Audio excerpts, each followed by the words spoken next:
Huh. Snow. Remember, tend to your boots when we return.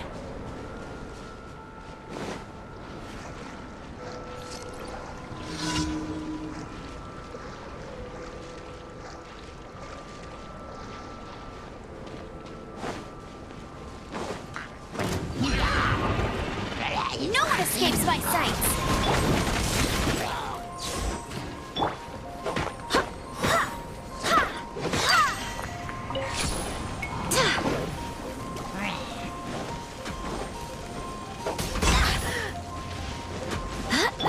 Leave it all to me, as a good knight should.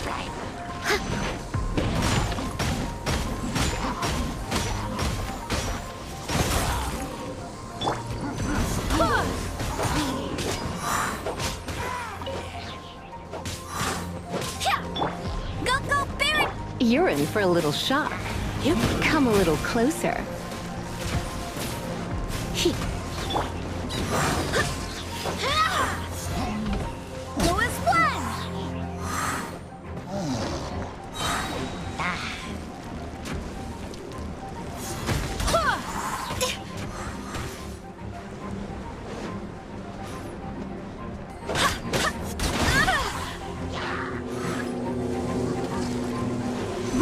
Hear me! No escape! Try not to enjoy this. Go as one!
Leave no stone unturned.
Barbados, guide us.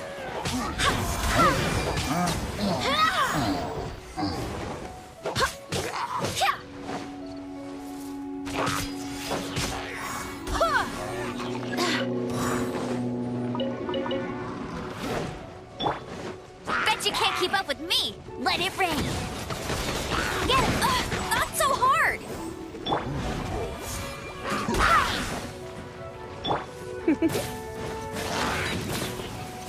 Come a little closer. You're in for a little shock.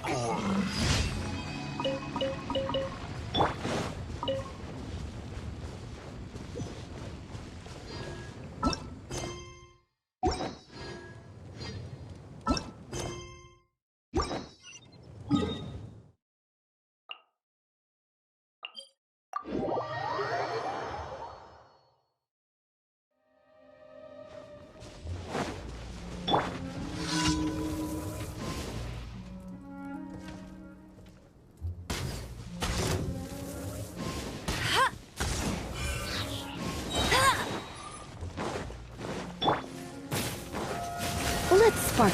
No escape.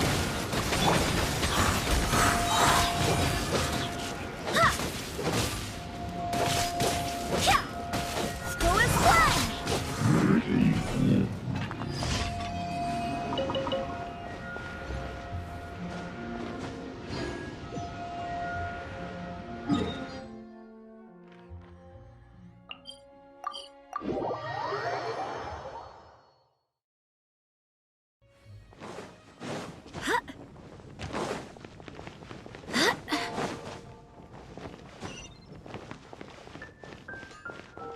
Ad Astra Abyssosk. Welcome to the Adventurers Guild. Thank you for completing today's commissions. Here is your reward.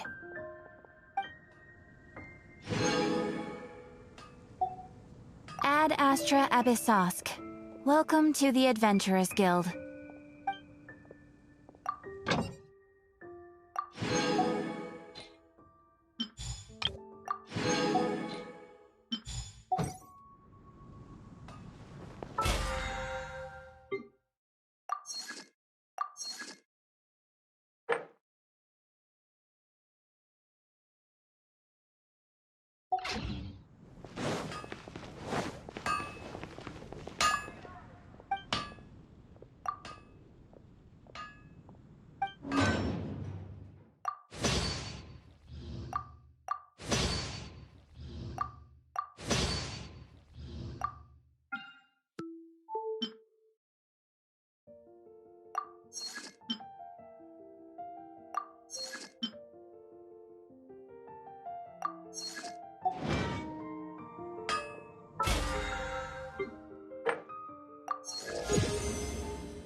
I swear by my sword. No one escapes my sights. As a dutiful maid would. Steady as stone.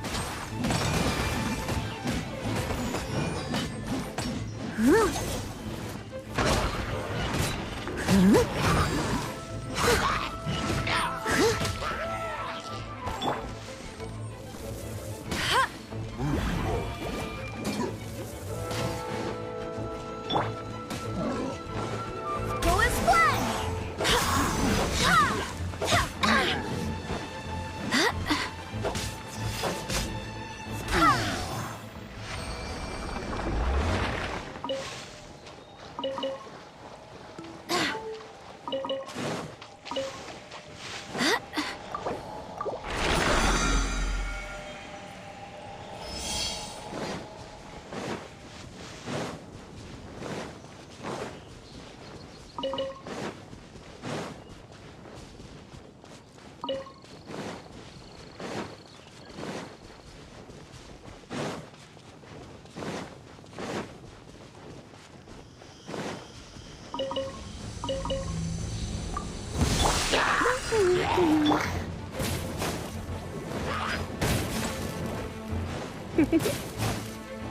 You're in for a little shock. Come a little closer. Come a little closer. Come a little closer.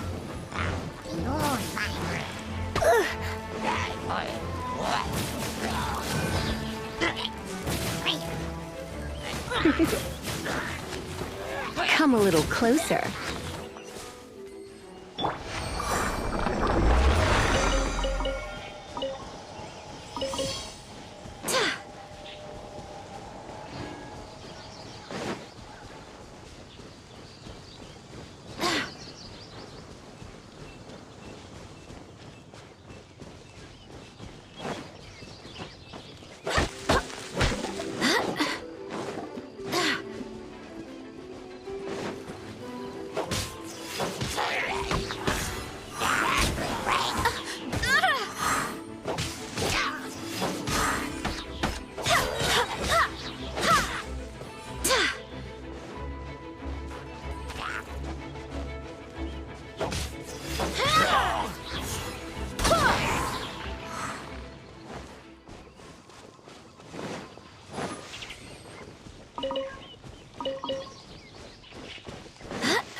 Let it rain. You're in for a little shock. Come a little closer. You're open. Come a little closer.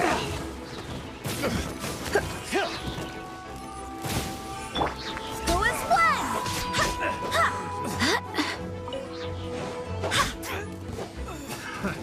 Another test subject. Fry! Fry! I Go got as careful. one. Fry! I must leave no stone unturned. Fry! You're in for a little shock. Come a little closer. Fry! You're in for a little shock. The wrong test subject.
No one escapes my sight. Surrender and be gentle. You're in for a little shock. Wind, hear me.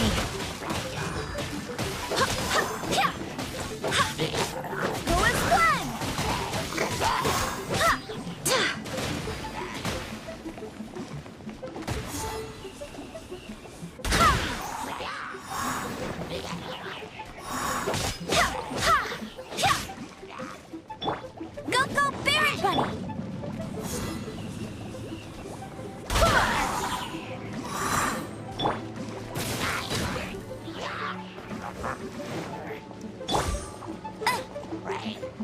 Let it rain.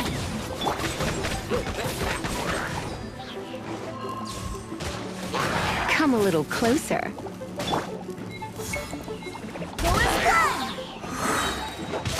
I swear by my sword.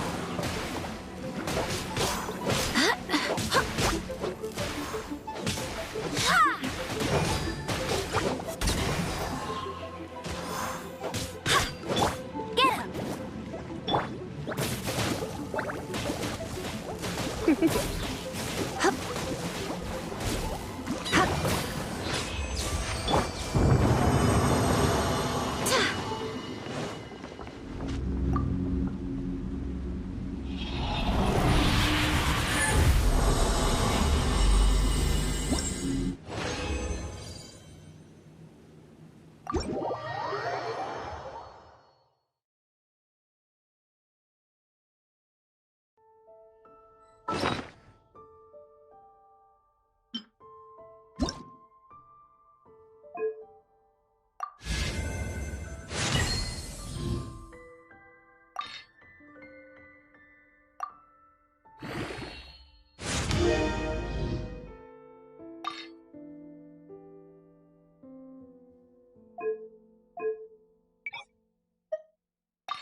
Onwards. We have work to do.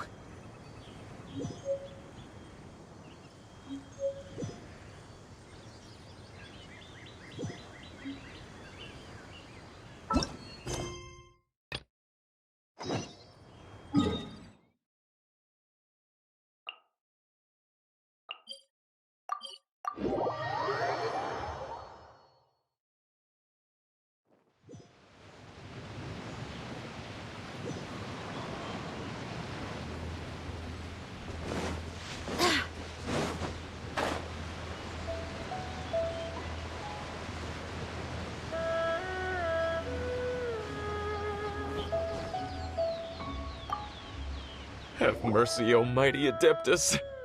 I beg you, show mercy upon me and my brother. Spare our lives. Who are you? What's going on? We asked you first. Oh. You enjoy safe passage in Joyun Karst. It can only mean one thing. You must be Adepti messengers, sent here to rescue me and my brother. What is he talking about? Oh, have mercy, mighty messengers of the illuminated Adepti. I beg you to save us. My brother and I, we only came here because our family is poor, and we heard tell of treasures hidden in the amber of Mount Hulao. It was stupid of us, but all we wanted to do was find enough treasure to sell and support our family. We followed the path up the mountain, but suddenly, the amber, it swallowed up my brother Li Dang. I ran away and made it this far before it dawned on me. We were trespassers in the abode of the Adepti, and this was our punishment. I had no idea how to rescue my brother, so I just started praying for the Adepti to have mercy, right here on the spot. And now, at long last, 2 messengers come to my aid. Adepti messengers. We just want to find the Adepti like everyone else. No, you must be messengers. You have to be. I have no idea which Amber trapped him. Please, you have to rescue him. I beg you, show me some Adepti mercy. Thanks be to the Adeptus of Mount Hulao and to their messengers. Never will we be so foolish again. Whoa, check you out! When you speak like that, you actually make a pretty convincing Adepti messenger.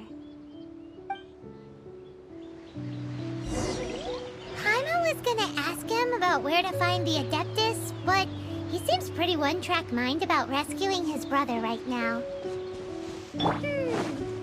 So, he said that Li Deng got trapped in Amber somewhere on Mount Hulao, and that they were following the path the whole way up. So let's follow the path down from here, and make sure to be on the lookout for Amber on the way.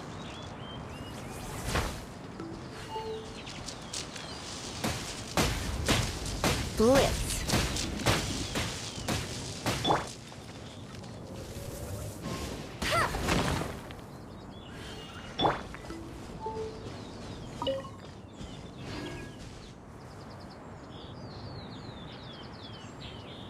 You're in for a little shock.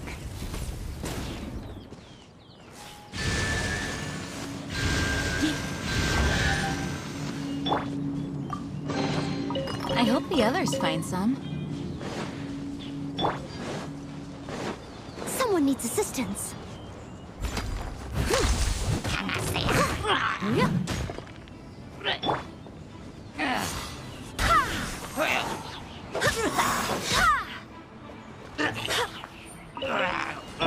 I'll catch up.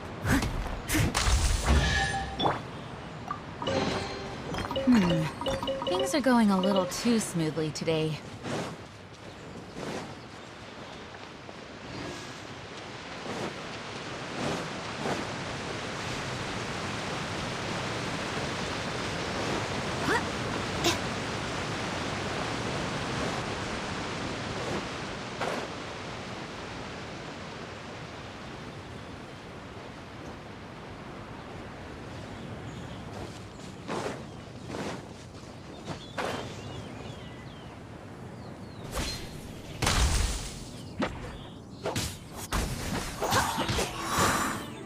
Come a little closer.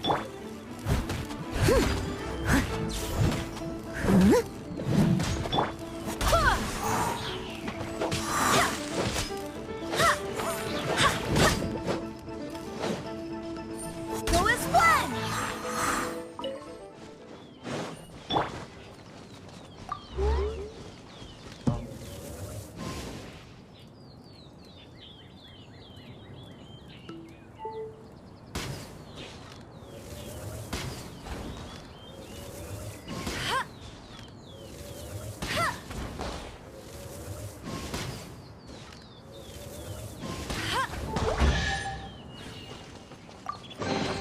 Wow, these will come in handy.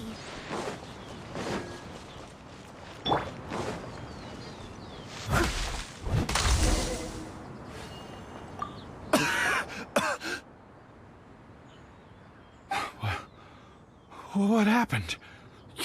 You rescued me. Oh, thank you. Oh, and have you seen my brother? His name is Li Deng. We were climbing the mountain together. I just hope he didn't get trapped in Amber too. He made it to the top. That means he should be okay. Oh, thank you. I will head up to find my brother now. Here's hoping I don't run into any more Amber on the way.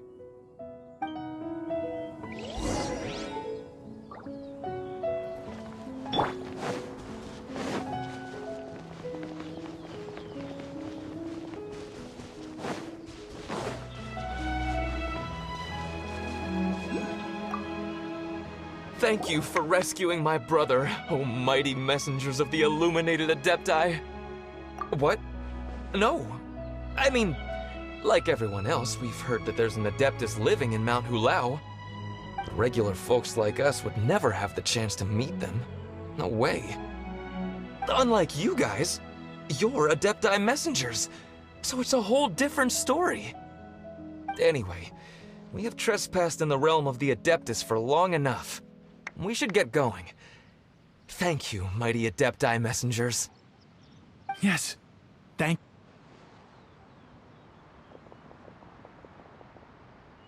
Boy, it'd be super helpful if we actually were Adepti messengers. 'Cause it seems like this Adeptus has got a real temper problem. But it's not like we've done anything wrong, so... Who dares trespass on my mountain? Who...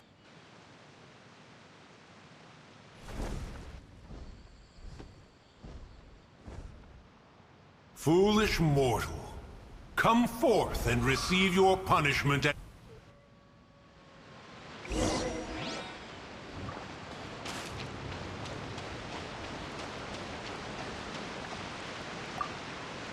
You intrude upon the sanctity of Mount Hulao. You destroy the amber of my mountain. And you free a thief whose freedom is not yours to give. The thief's ignorance was an affront to the Adepti, but your actions are an abomination of the highest order. Wait! We can explain! Mooncarver trusted a mere mortal as his messenger? Is this a sigil of permission? One is surprised to find such things still exist in the mortal realm. In the beginning, Rex Lapis cast them for the mortals with his own hand. Few were made then, and thousands of years on, fewer still remain. Speak. One shall listen to the matter which brings you here. Then one shall verify the truth thereof. You would be wise to speak the truth, for Liyue is not so far from here that one would be easily deceived.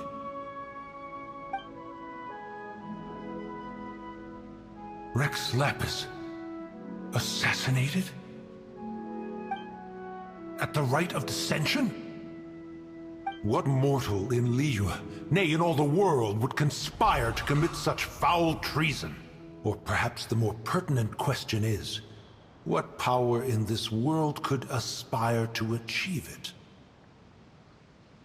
Rex Lapis charged the Adepti with the protection of Liyue, and we have always honored this duty.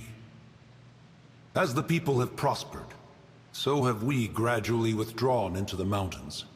Indeed, this was a gesture of goodwill towards humanity. But now, alas, Rex Lapis, gone. Traveler, of the matter you have relayed, one has become aware. One now knows why Mooncarver has sent for us. Once one has dealt with certain matters here that require my attention, one shall convene with the other Adepti. Paimon can! Adepti always have magical powers in storybooks. Seems it's true in real life, too. You know, like how grass is actually Adepti hair, and rivers are actually Adepti saliva. There must be something similar going on with the amber. Your nonsense knows no bounds. This amber is produced by a flower that one has planted here, called the karst crawler. The majority of the plant is hidden underground. When stepped on, it produces amber to trap the invader. After taking up residence here, one planted many karst crawlers to ensure that the tranquility of the mountain would remain undisturbed. Over the years, they have helped to prevent many disturbances. But in the process, they have also trapped many curious things. Oh, so the amber is alive? Correct. Thus, one may not leave this place in its current state, for fear of the risk to innocent lives in one's absence. One will depart as soon as one has attended to this matter. One trusts that the manner of your departure will be swifter in nature.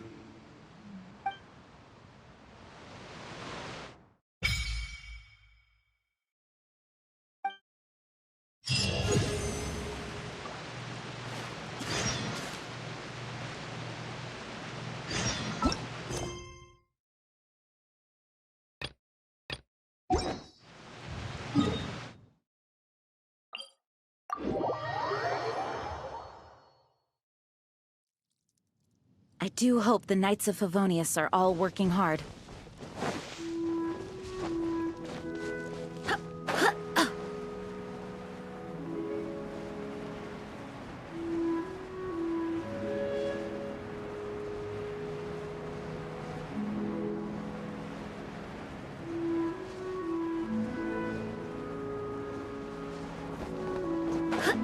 Hey, who put this table here?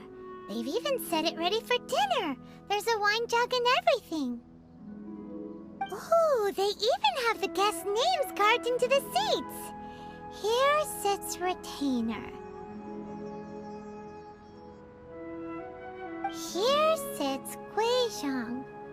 Here sits Rex. Maybe Rex is short for Rex Lapis. But Paimon has no idea about Guizhong. As for Retainer... That's it! When Mooncarver was going through the names of his Adepti buddies, he said there was one called Cloud Retainer.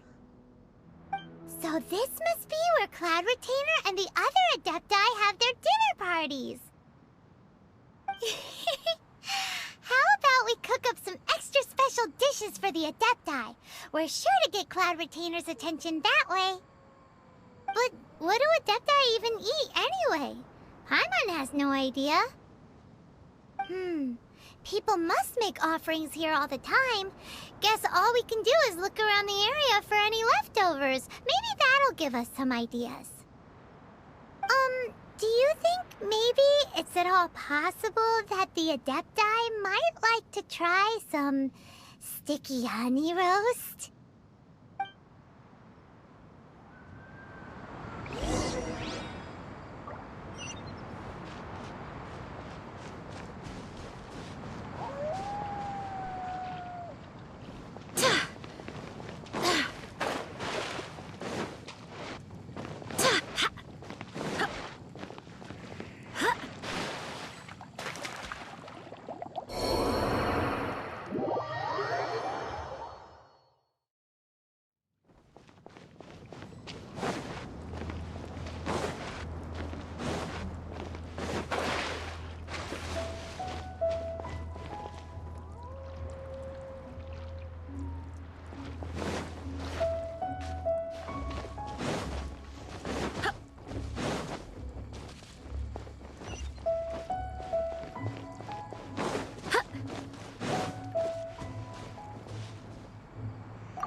Someone has definitely cooked here before. Do you think they were making an offering? Looks like they didn't use all the ingredients. Let's see here. We got some snapdragon, some lotus heads, some tofu. Whatever they were cooking, it sounds complicated. Hey, look over there. They left some notes too. Yup, it's a doozy. Paimon's not surprised they had to write it all down. It's a lot to remember. We should read it carefully.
It's very clean here.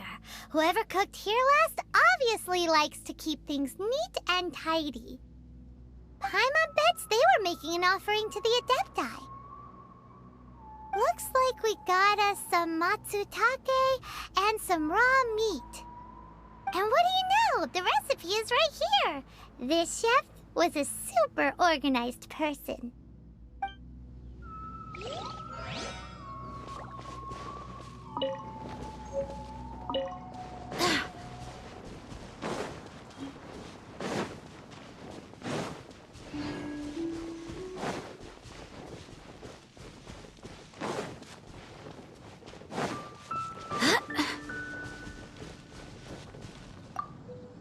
Whoa, the ground is covered in flour.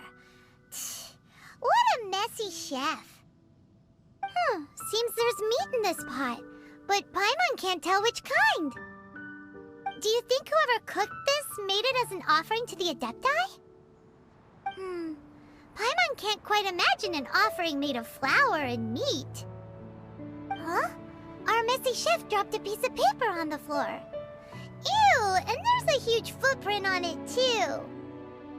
But footprint aside, maybe it has something to do with this mystery dish.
Opening a chest is like unwrapping a gift.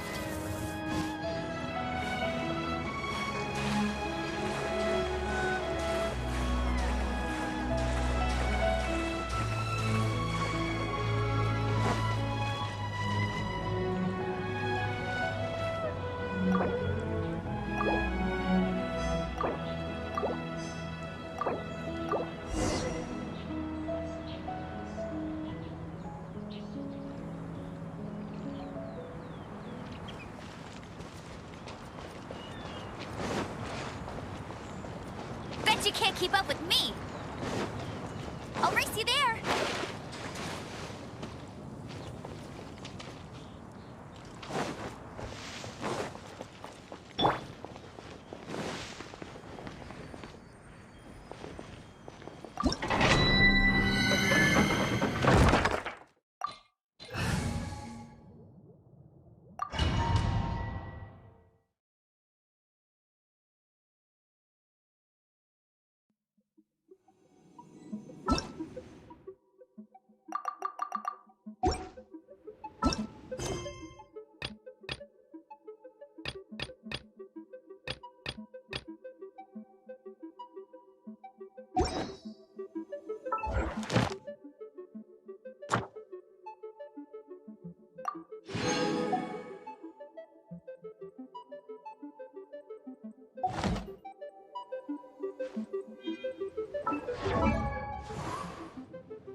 wonder when I'll be as tall as my big sister. One senses the presence of a sigil of permission. One knows not why you have come, though the sincerity of your offering is clear. Hence, you shall be granted an opportunity. Find your way through mine abode, and you shall receive an audience with the Adeptus whom you seek.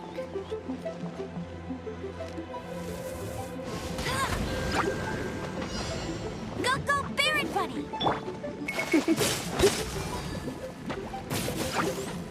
Come a little closer. You're in for a little shock.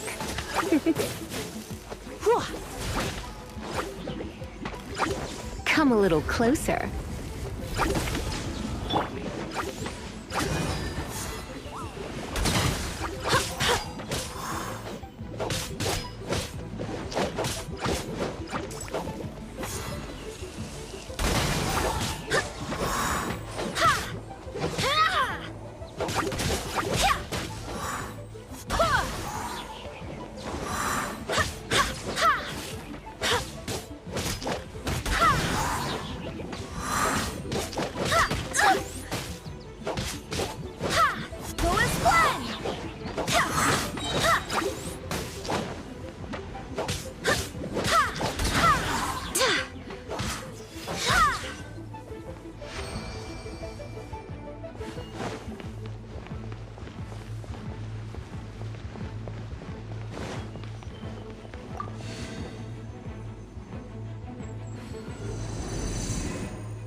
Look!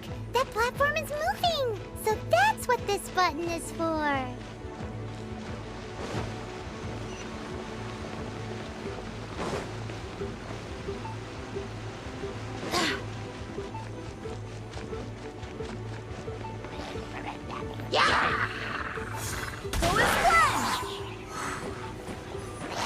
Wind, hear me!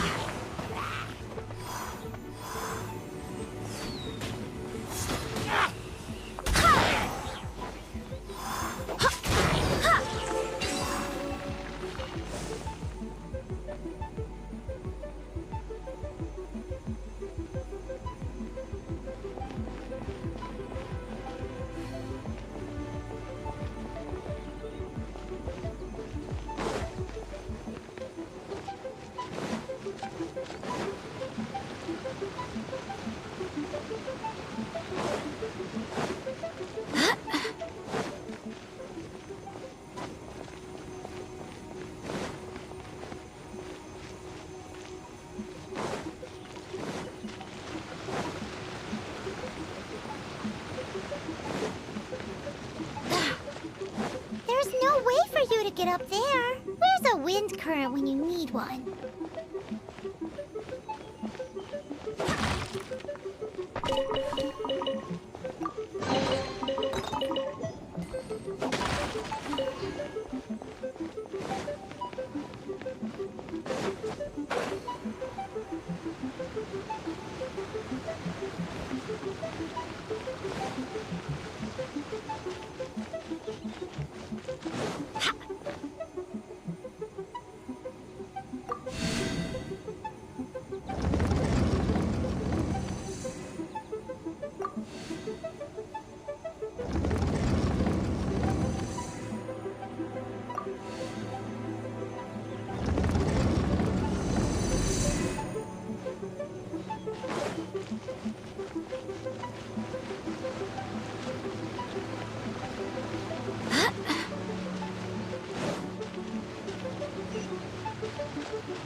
She can't keep up with me.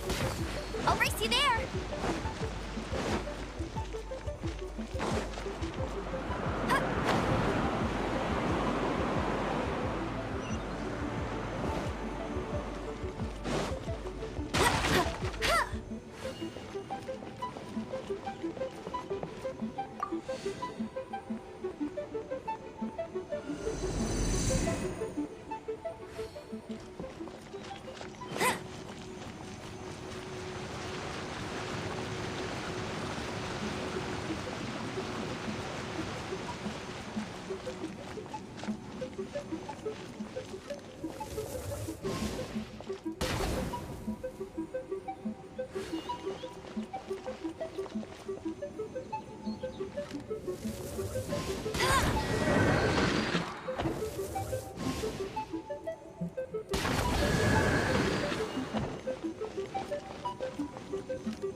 One is most impressed.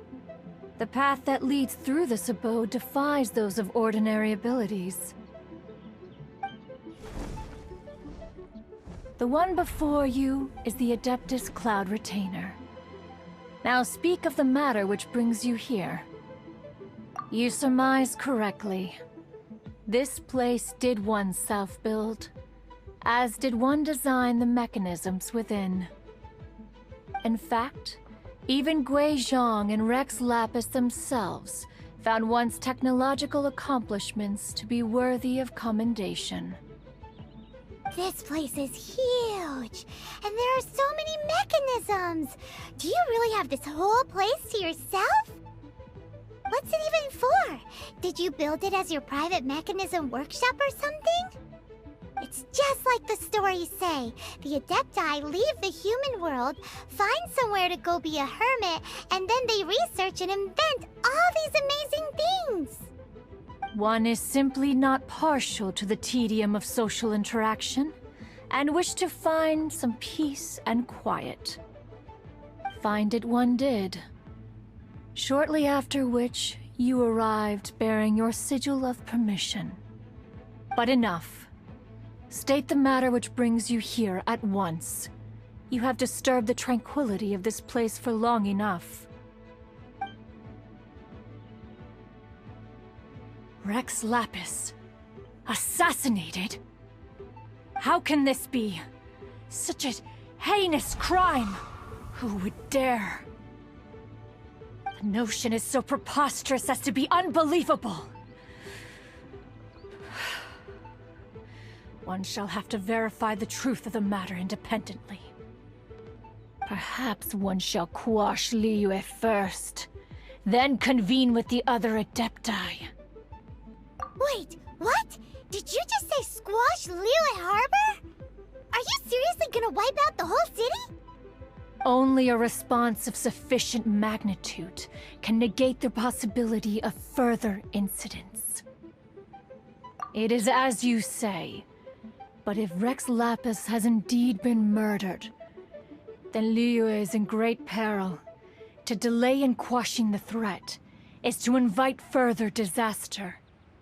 It is precisely because one does not wish to see further suffering that exceptional measures are deemed necessary at this exceptional time. Yikes!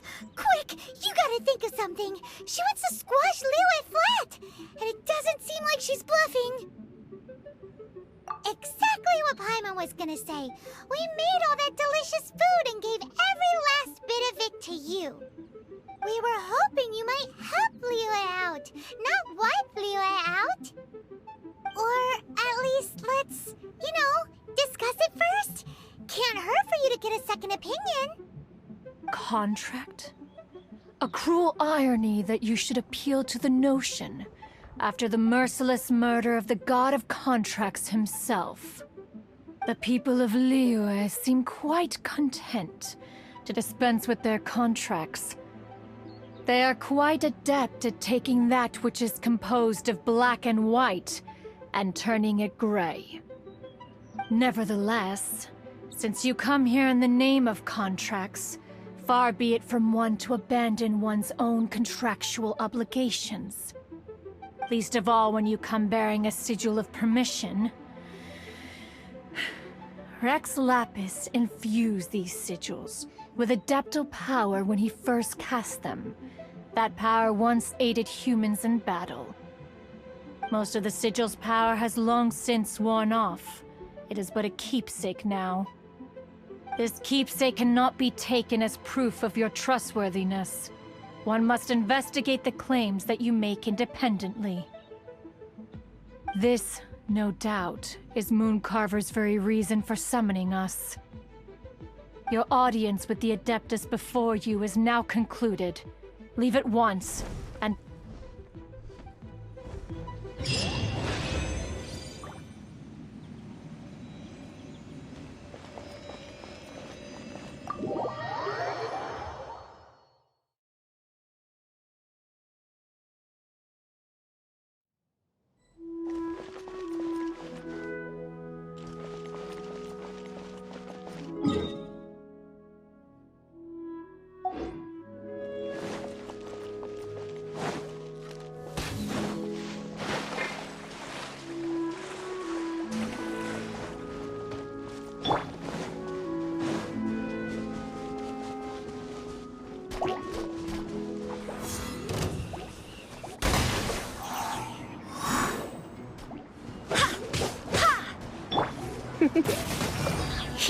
Come a little closer.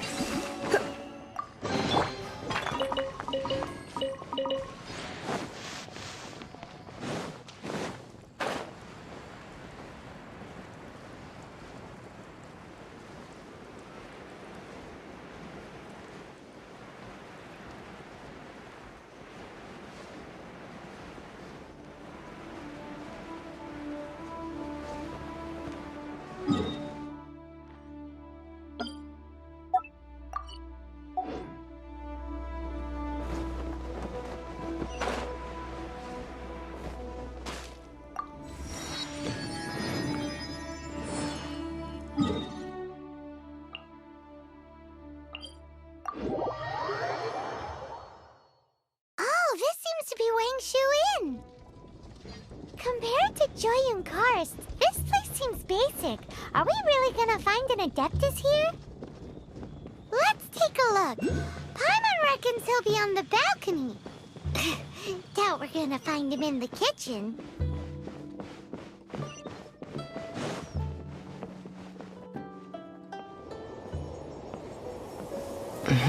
Oh, he's not here?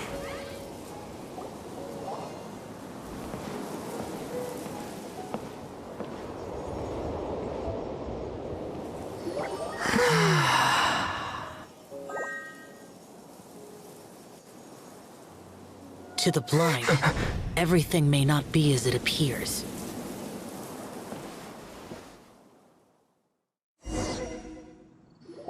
A sigil of permission? You came prepared. Though this only prevents me from hurting you myself, doesn't stop you from getting hurt in other ways. Paimon doesn't get it. Too much contact with our world is breaking the rules. Mortal souls are not as robust as those of Adepti, nor can your blood carry this level of adeptal energy. It's for your own good. Leave. Now. Wait a sec! We came here to...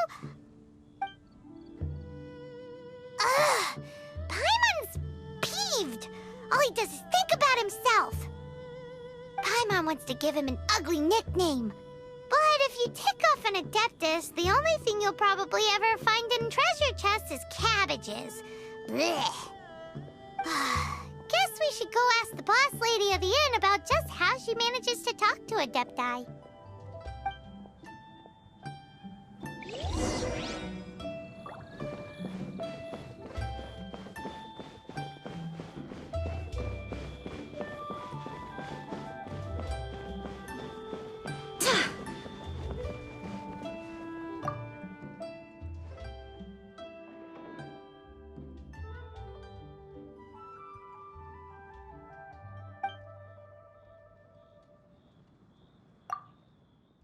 Oh, you've already met Xiao. Not bad. Not often he's in a good enough mood to agree to see people. That's his good mood? Oh yes, the Adepti are very hard to come by. Many people go their whole lives praying to them, never once actually getting to see one.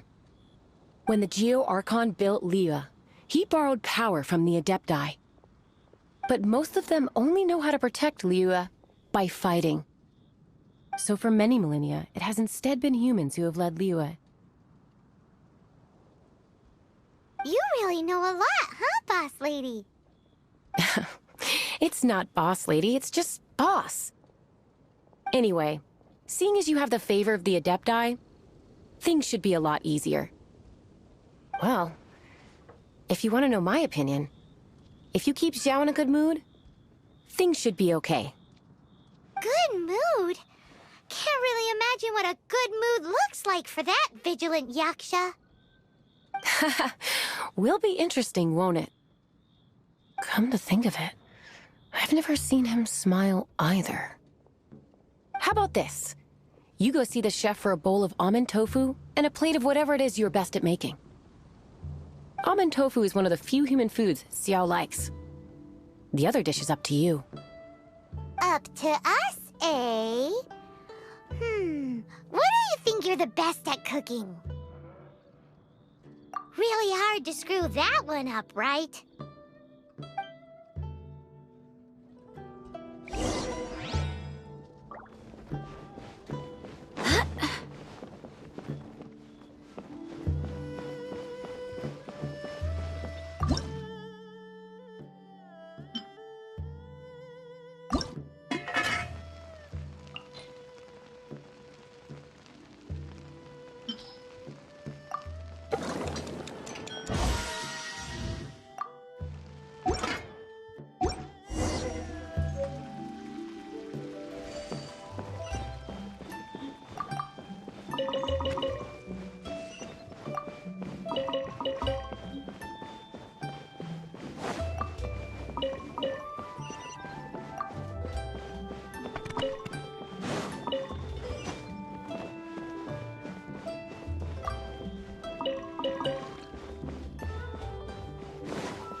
Can't you see I'm on a break, kid? Scram! Scram! Whoa, this chef guy's service is about as good as that Wagner guy's back in Mondstadt. I see. If it's for the boss, then guess I don't have a choice now, do I? But my heart's not really in it right now. Not enough to make a dessert as painstaking as almond tofu. And why is that? A fencer's hand must be steady. So too must the hand of a chef. But my hands, they're not steady. Because, a traveler once told me that this inn is haunted. And then just now, in the kitchen, I saw something. Something not right. This chef looks so intimidating, but speak of ghosts and he becomes weak. I keep thinking, even Wangshu Inn isn't safe. I can't keep a steady hand for something like almond tofu. All right, in the name of high-quality almond tofu, we need to go check this kitchen out.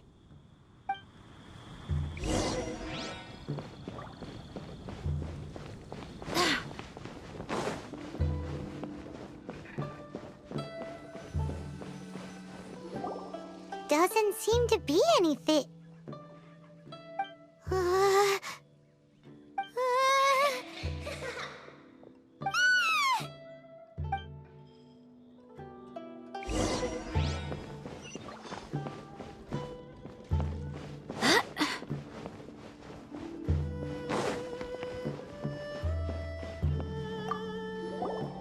What?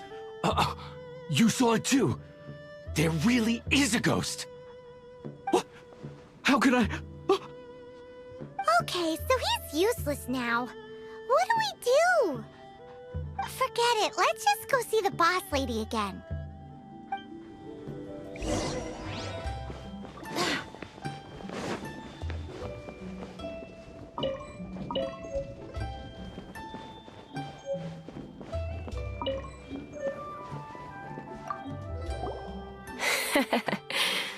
Scared of something so insignificant.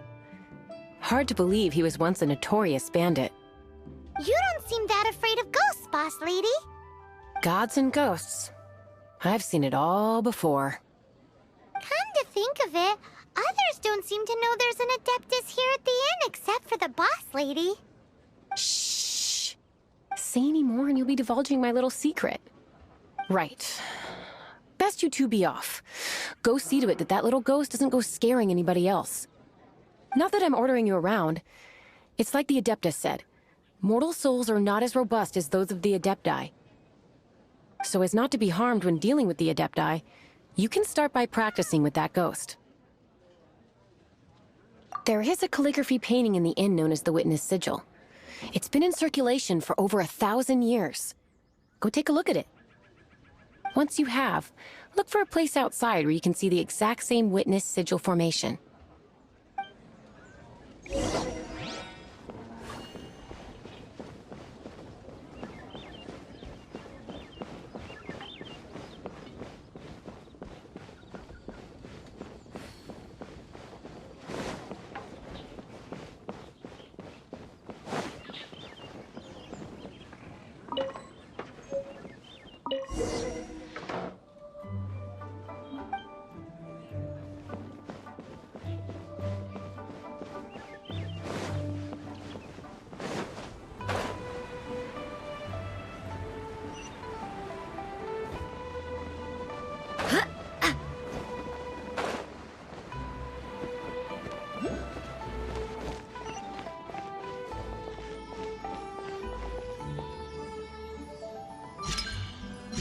There she is! So scary! Quick, you grab her! She's trying to get away!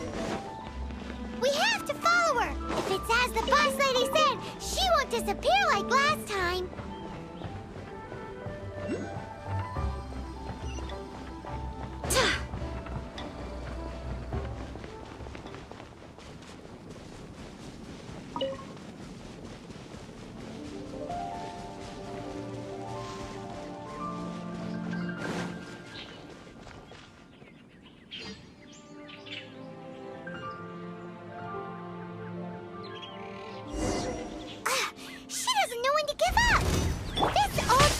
Ruin guard? Surely it's not possessed. You're in for a little shock. Come a little closer. You're in for...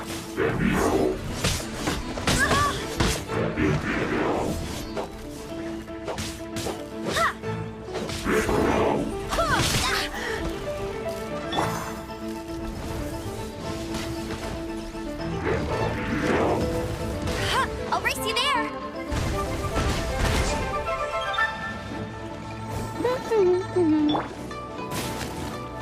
Come a little closer.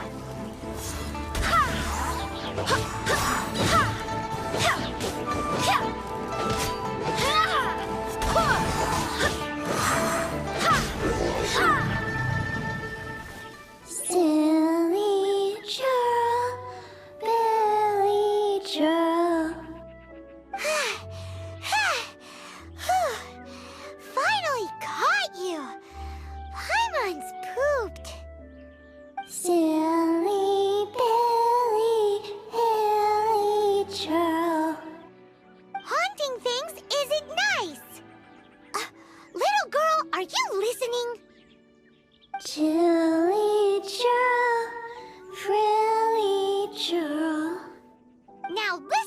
young lady! Oh. Okay. Dusky Ming won't tease the travelers at the inn anymore. Next time, you can come play with Dusky Ming. If you don't come and play, Dusky Ming will come find you.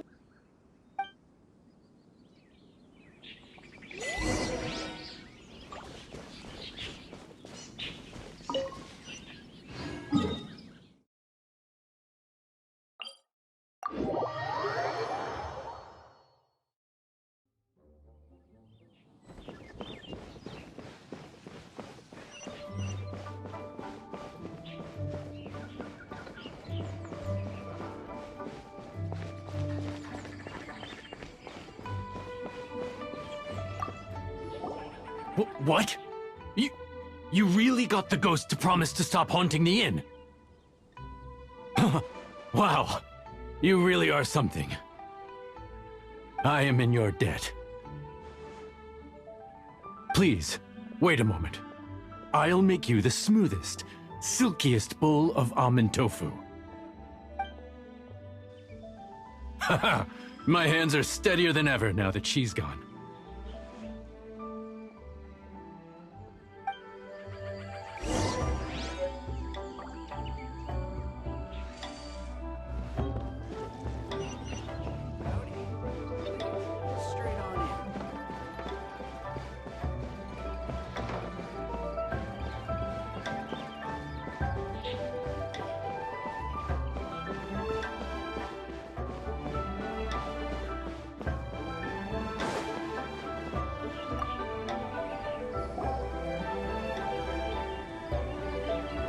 You two, again. Wait! Don't go disappearing again! What's this? It's your favorite, almond tofu, as well as this distant traveler's best dish, a satisfying salad. Quick, tell him everything before he finishes eating. Rex Lapis. How could this be? I can't imagine it. Though times have changed, I've never imagined a Liyue without him. The ruling Qixing. Just what role have they played in this? I will seek Mooncarver, Mountain Shaper, and Cloud Retainer. It is time they too made their decisions. Adepti do not turn on their responsibilities. I have my reasons to not want to be tainted by the mortal realm, but responsibilities are responsibilities. Our god is the god of contracts, after all. Wait! Paimon still has one last question.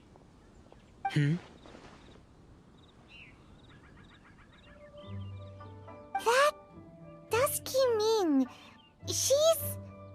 When conquering demons, on occasion, you can come across spirits who have never hurt anyone, yet are also not yet able to be moved on. So I asked the innkeeper and the boss if they could keep her here for a time. So really, Wangshu Inn was looking after her. Really keeping a wide range of business going, huh?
You finally returned. How was your journey to Jueyun Karst? I see. Huh. Moon Carver, Mountain Shaper, Cloud Retainer, Conqueror of Demons. Some of these names have never come up in the intel the Fatui gets hold of. As a returning gift, I too have information for you. Regarding the Archon's passing, the Liu Qixing's response really has given me food for thought. They've announced that, as the true killer has not yet been found, they are not allowing anyone to pay their respects to the Exuvia. They've even gone so far as to try and cut off information. But with the right of dissension and all, even the Qixing isn't able to keep a lid on things. Exuvia? It's common knowledge in Liyue that Rex Lapis is also an Adeptus. The Geo-Archon is also the god of contracts, and is also known as the Exuvia, prime of the Adepti. The mighty and illuminated Adepti of today all signed contracts to protect Liyue way back then.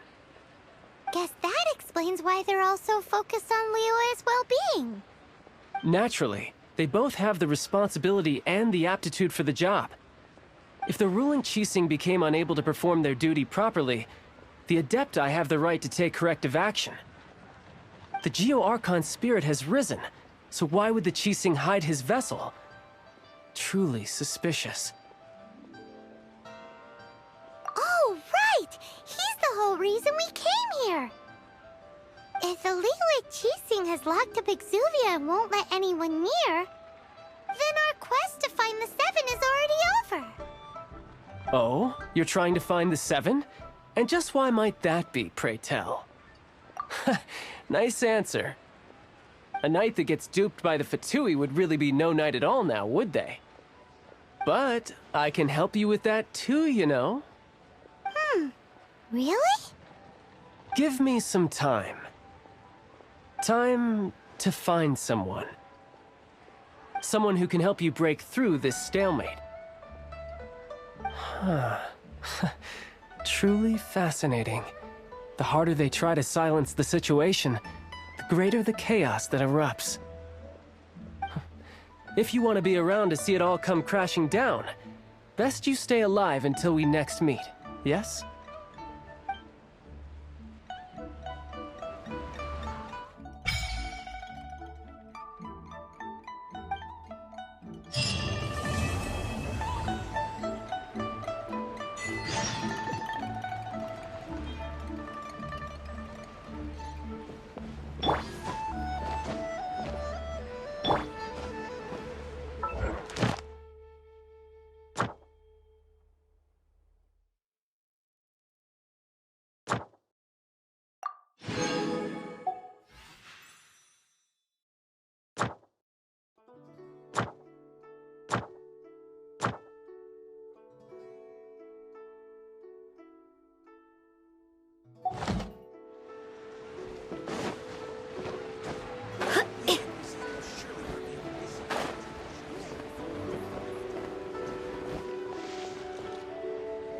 Jewelry's out of stock.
You're in for a little shock.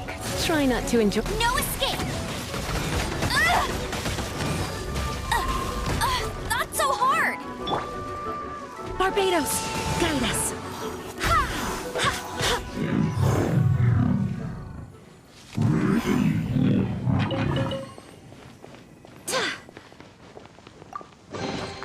What a pleasant surprise.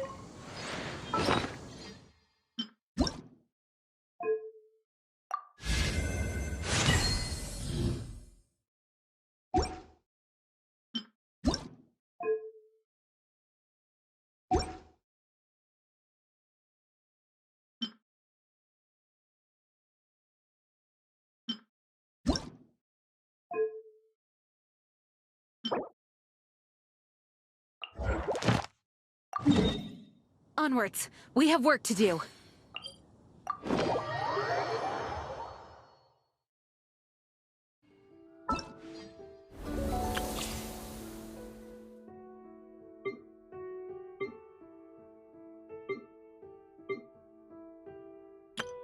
Everything's ready. Let's go!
Come a little closer. Hit! Go and play!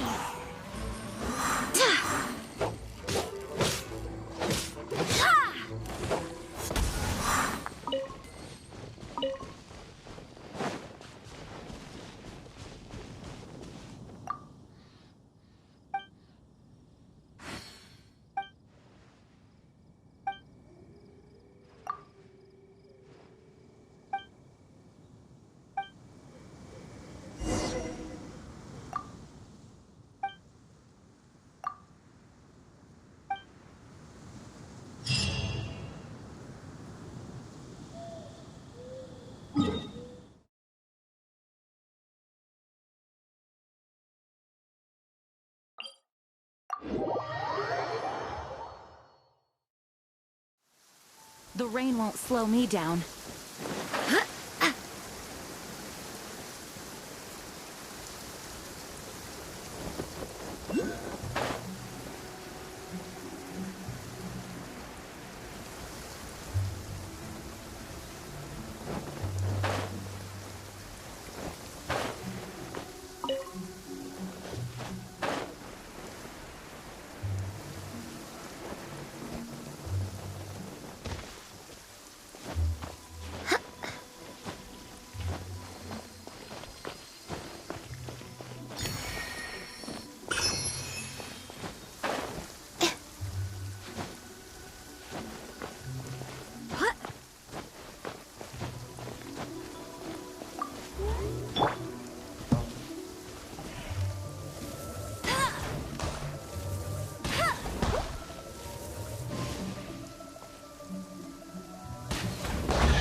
Opening a chest is like unwrapping a gift.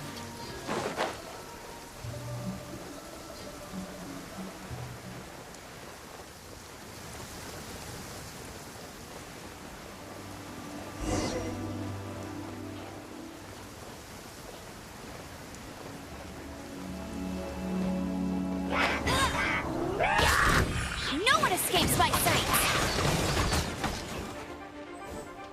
Get him! You're in for a little shock.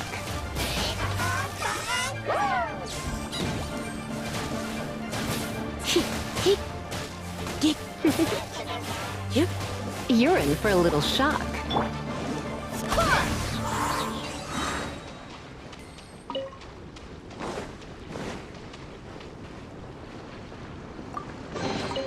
I hope the others find some.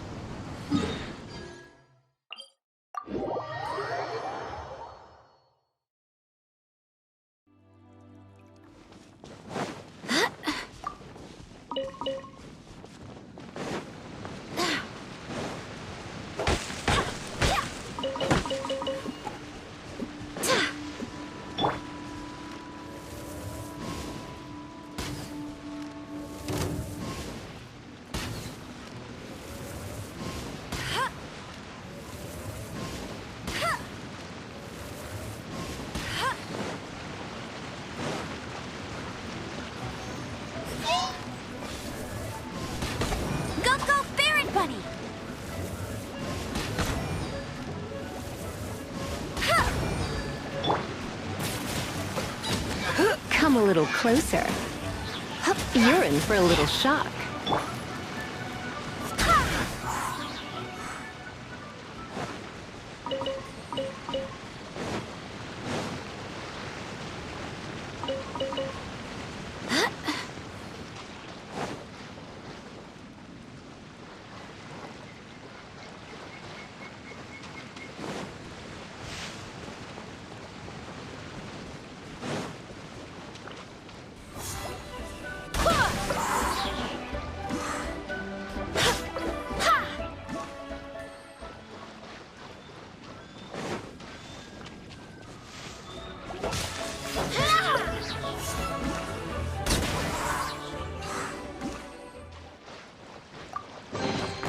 I hope the others find some.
come a little closer.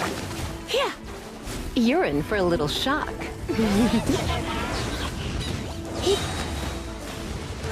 Surrender and I'll be...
Wind, hear me.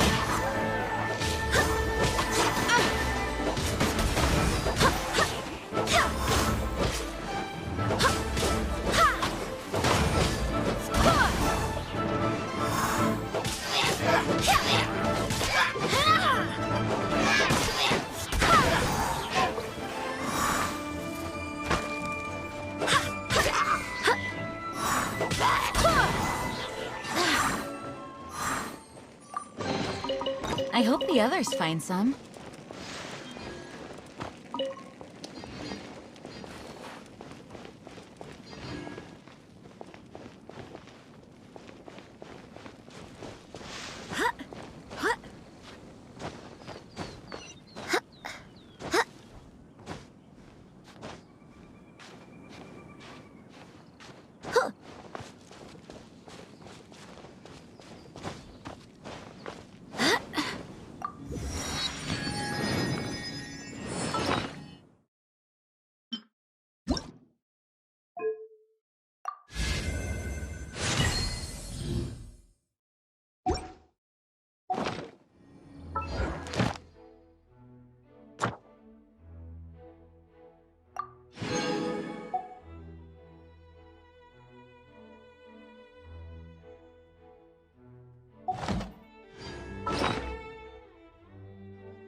It's time to move.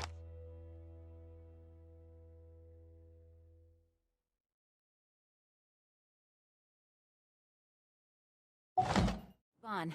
We shouldn't stay here.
Ad Astra Abyssosk.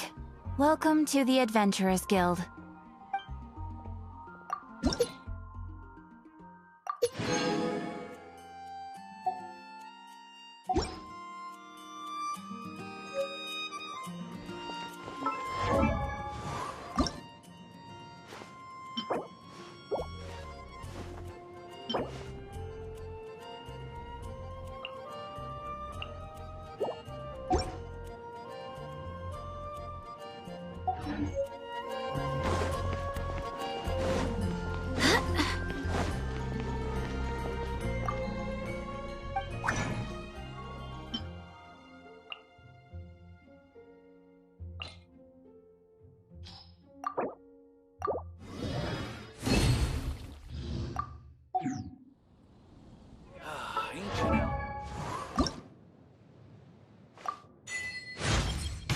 As the wind continues to blow, so too shall I.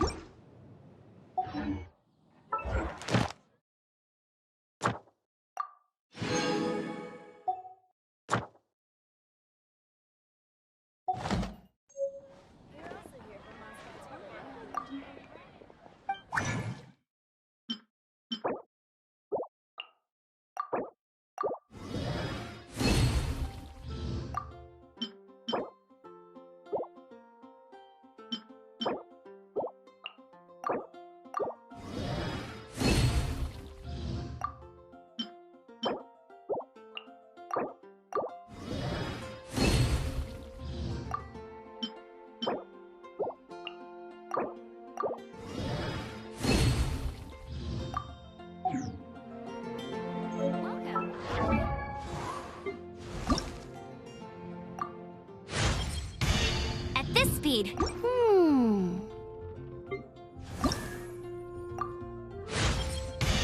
You always seem to be...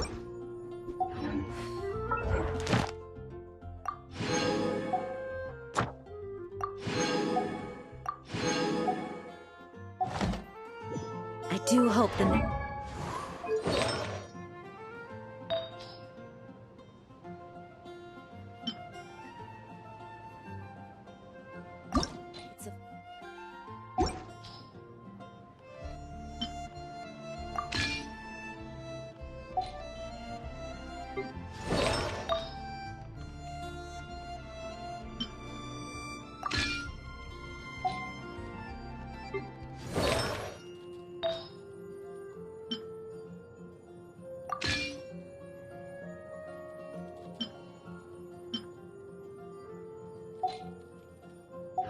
Livonius are all working hard.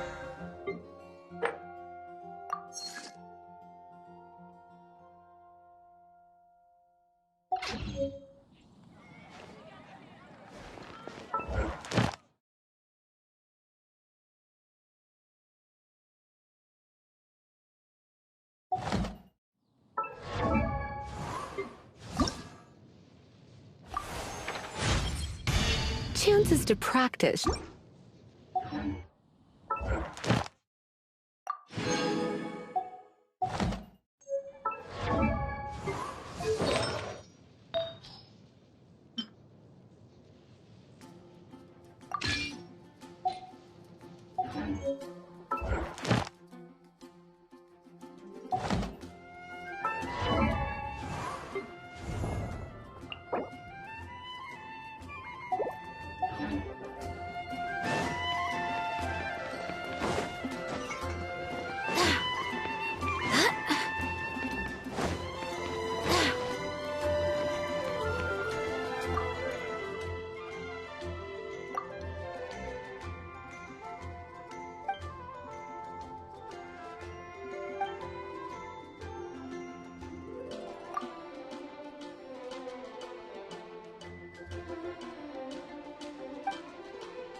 Let it rain!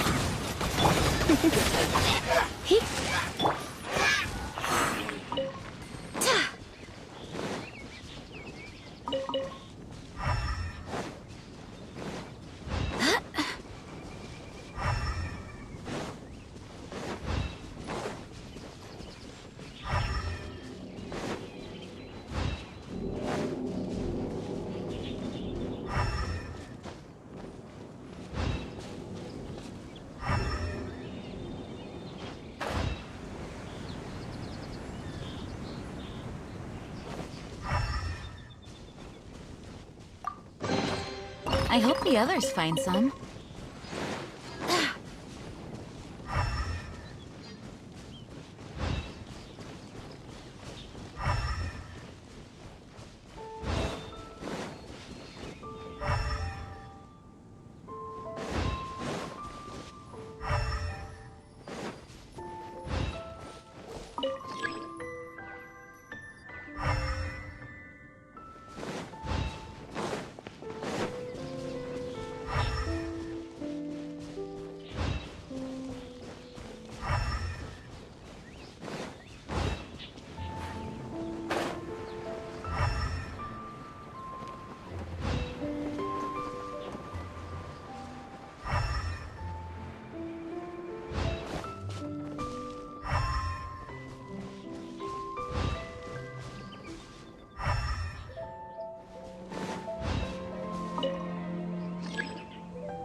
That's cheating!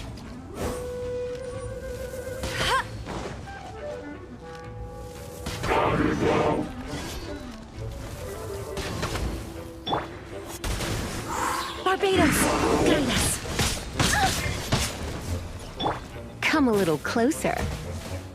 You're in for a little shock. Yeah. Come Come a little closer. You're in for a little shock.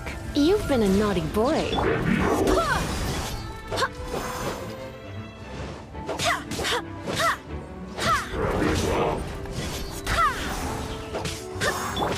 Go, Baron Bunny! Leave it all to me. Time to clean up.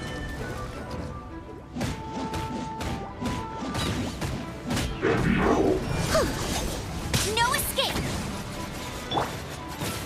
You?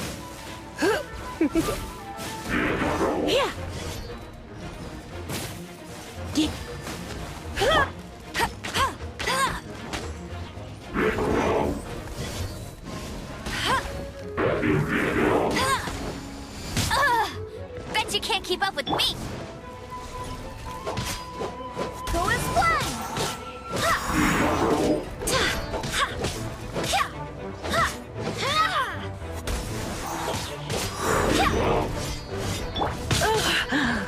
My. Come a little closer. Come a little closer. You're in for a little shock. Try not to enjoy this too much. Come a little closer.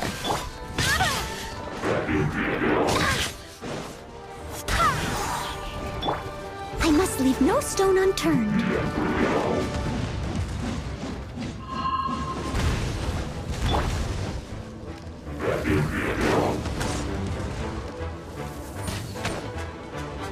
Get him!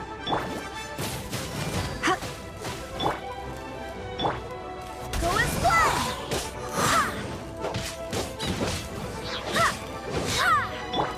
Leave it all to me.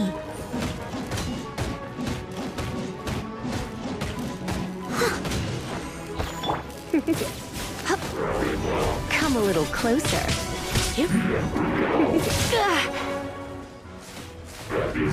You're in for a little shock.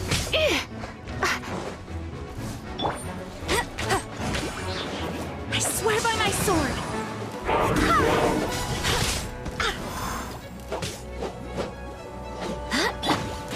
Come a little closer.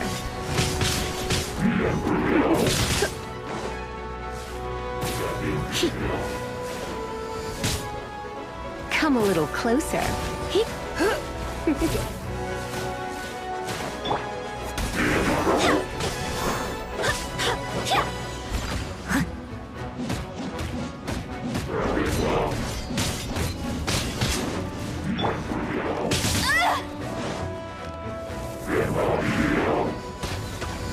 That's cheating!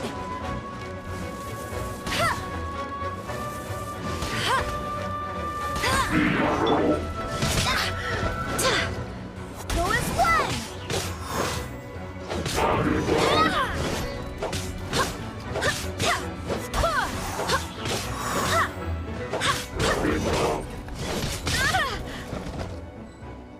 Let it rain! You're in for a little shock. Come a little closer. You're in for a little shock. Go as one!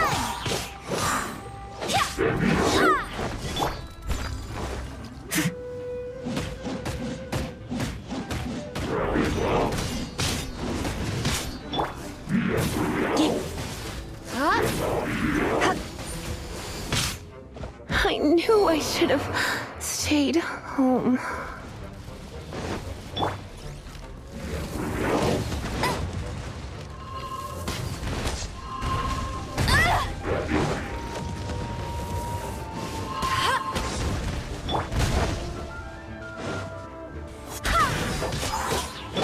Steady as stone.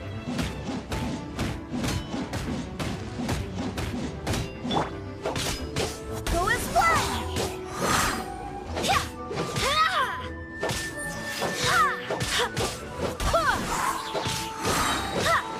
Barbados, guide us.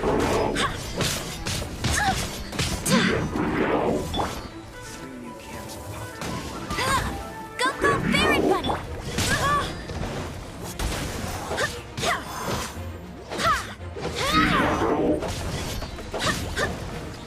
Go as one!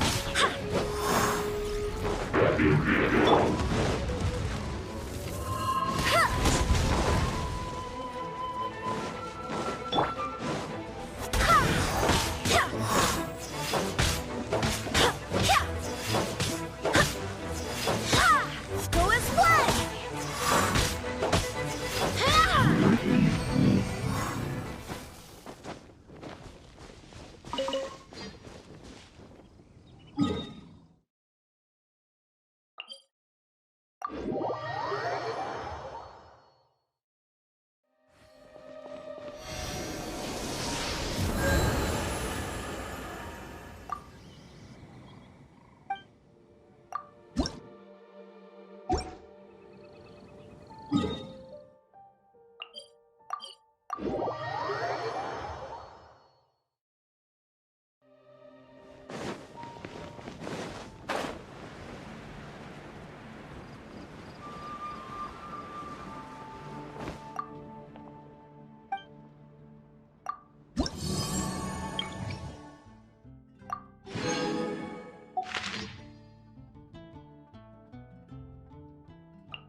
You're in for a little shock. You're in for a little shock. Blitz.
chance would be better than just Mondstadt.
We can do this!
Ready when you are.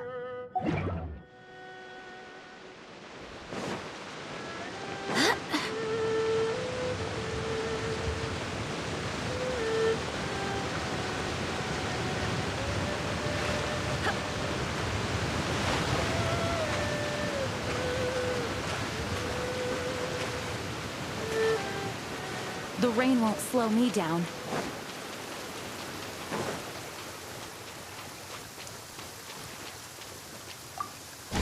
An assassin from our homeland, or a fool who trespasses upon the waters of Chainsa. Coveting the shapes of the living, pure water can take on many forms. In this way, shall water deliver your punishment.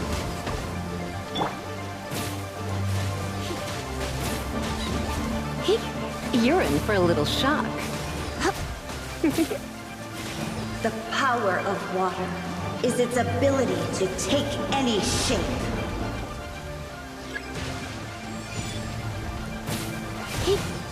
You're in for a little shock.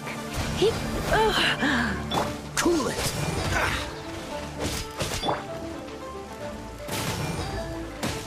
Come a little closer. You're in for a little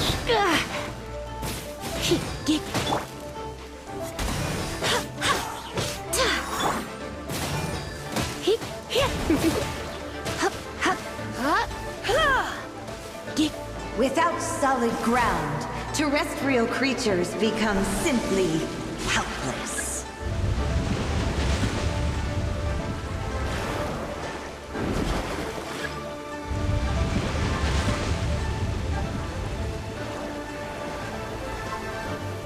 The power of water is its ability to take any shape. You've been a naughty boy.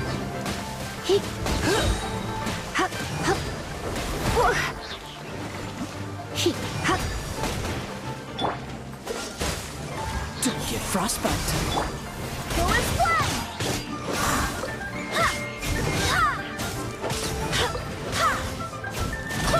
One who is ignorant of water's treasures fails also to comprehend its horrors.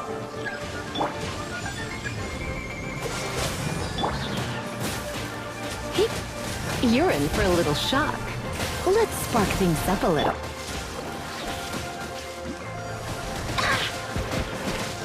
Go and fly!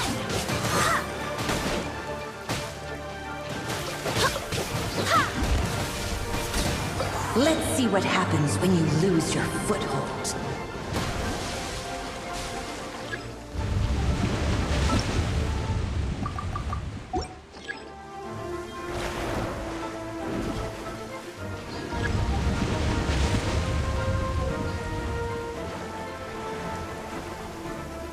The power of water is its ability to take any shape. Barbados! Clear us!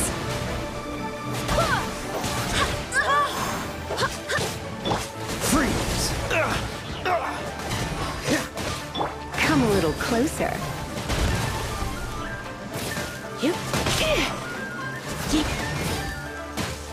You're in for a little shock. Come a little closer. Go and fly!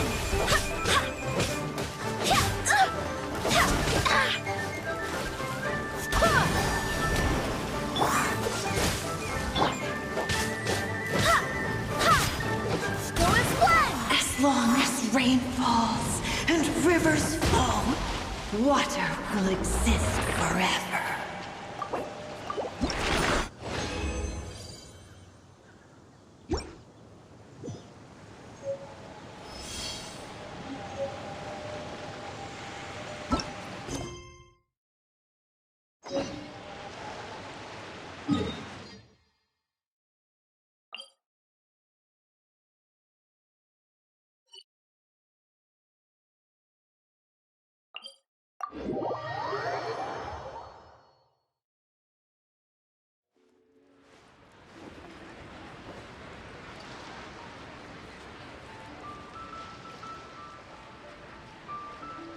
Onwards. We have work to do.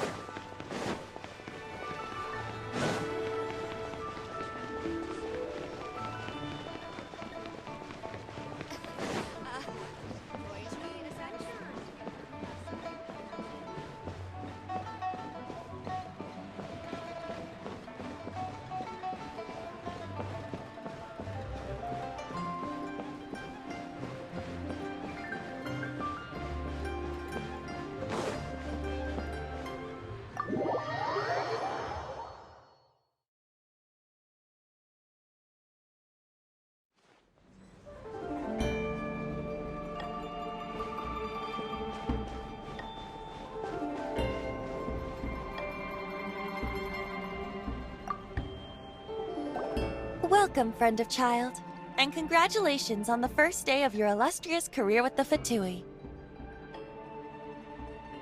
You sound remarkably sure of yourself. Remember, we are mere mortals. Our ideas are fluid like water. Only the Tsaritsa truly has a will as solid as the permafrost. But back to the matter at hand. Child tells me that he has upheld his end of your agreement. What agreement? Oh, the thing about him helping us find a guy? Correct. Child promised he would find someone to break the stalemate. And the Harbingers do not break their promises lightly. Ah, where is that guy anyway? Child is currently at Lioli Pavilion.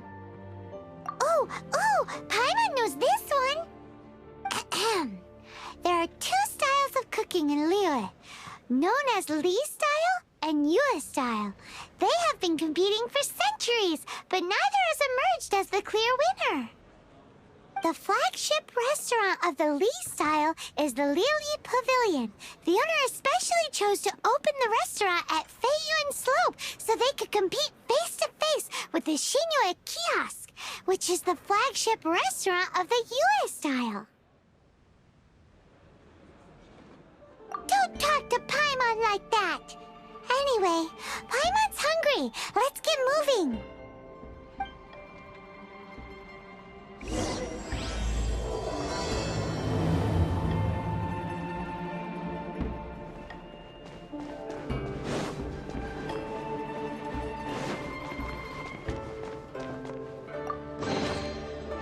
Welcome to the Northland Bank.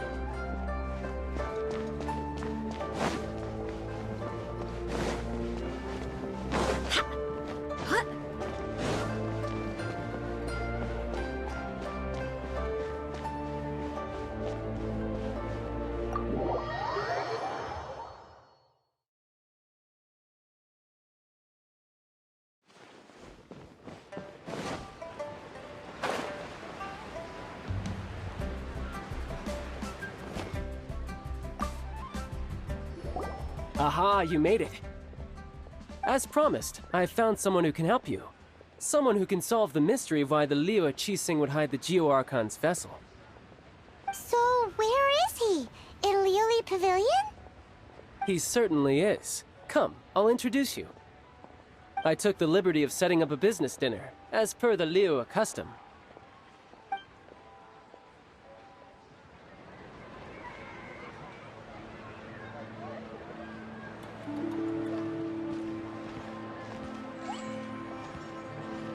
Welcome back, sir. You honor us with your patronage. Mr. Zhongli is awaiting your arrival in the room you booked.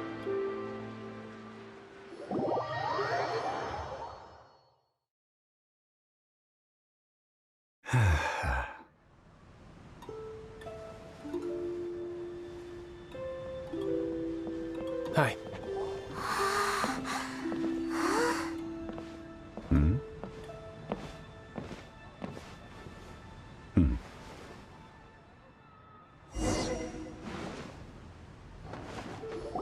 Allow me to introduce Mr. Zhong Li, consultant to an organization known as Wang Sheng, and a trusted associate of the Fatui. Indeed, Wang Sheng's line of work can be sensitive at times. Let's just say they understand when discretion is needed. And we, the Fatui, have always been glad to do business with friends who walk in the shadows. Walk in the shadows? It is an honor to meet you. I have heard tell of you from Mondstadt. Discretion? Shadows? Is Wangshan some kind of business involving dealing with people? Indeed. It is as you have guessed. The Wangsheng Funeral Parlor organizes burials. We ensure that those who pass on do so in peace. Huh? Did you think he was some sort of hired killer? The Fatui calls many such people friends, but the Wangsheng Funeral Parlor does not dabble in such business. Well, ostensibly. Well, they are still... I shouldn't say too much. In any case, I brought you to meet Mr. Zhongli because... Because I can bring you to see Rex Lapis's vessel. What? Don't be so surprised. Sure, the Geo-Archon's body has been squirreled away by order of the Tianquan Ningguang. But first, let's hear what Mr. Zhongli has to say, shall we? Rex Lapis may be the prime of Adepti, but he is ultimately an Adeptus. Many Adepti have left us over the millennia. This is the inexorable trend. The times have changed. You must have felt it too when you were at Jueyun Karst. Archons go by many names. The god of contracts, the god of commerce, the warrior god, Morax, Rex Lapis. Is the idea that he also has the title of Adeptus so strange? As you have seen, the time of the Adepti is ending, and the time of mankind is slowly dawning. In years past, Liyue's tradition was that a huge memorial service be held to mark the passing of every Adeptus. But this time, the Qixing have made no attempt whatsoever to respect this tradition. It is sacrilege. Yeah, the killer hasn't even been caught yet. Deicide or not, the concern of the Wangsheng Funeral Parlor is this. When the ritual to receive this god is so kingly, it is all the more egregious for his final send-off to go unattended to. Traveler, Child has told me a lot about you. Since you have had dealings with the Animo Archon, could I ask you to help me prepare the Geo-Archon's last rites? A wise decision. The Tianquan Ningguang has forbidden anyone from accessing Rex Lapis's vessel, which of course you would need to access if you were to achieve your goal of meeting all of the 7. Precisely. Only by participating in the rite of parting will you be able to see the form of Rex Lapis again. If we are agreed, come with me. We will speak of the details as we walk.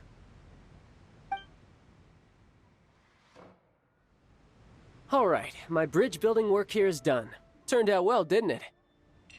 You can go if you want to. Don't worry about me. I might just have a few more drinks and get acquainted with these things they call chopsticks in the meantime.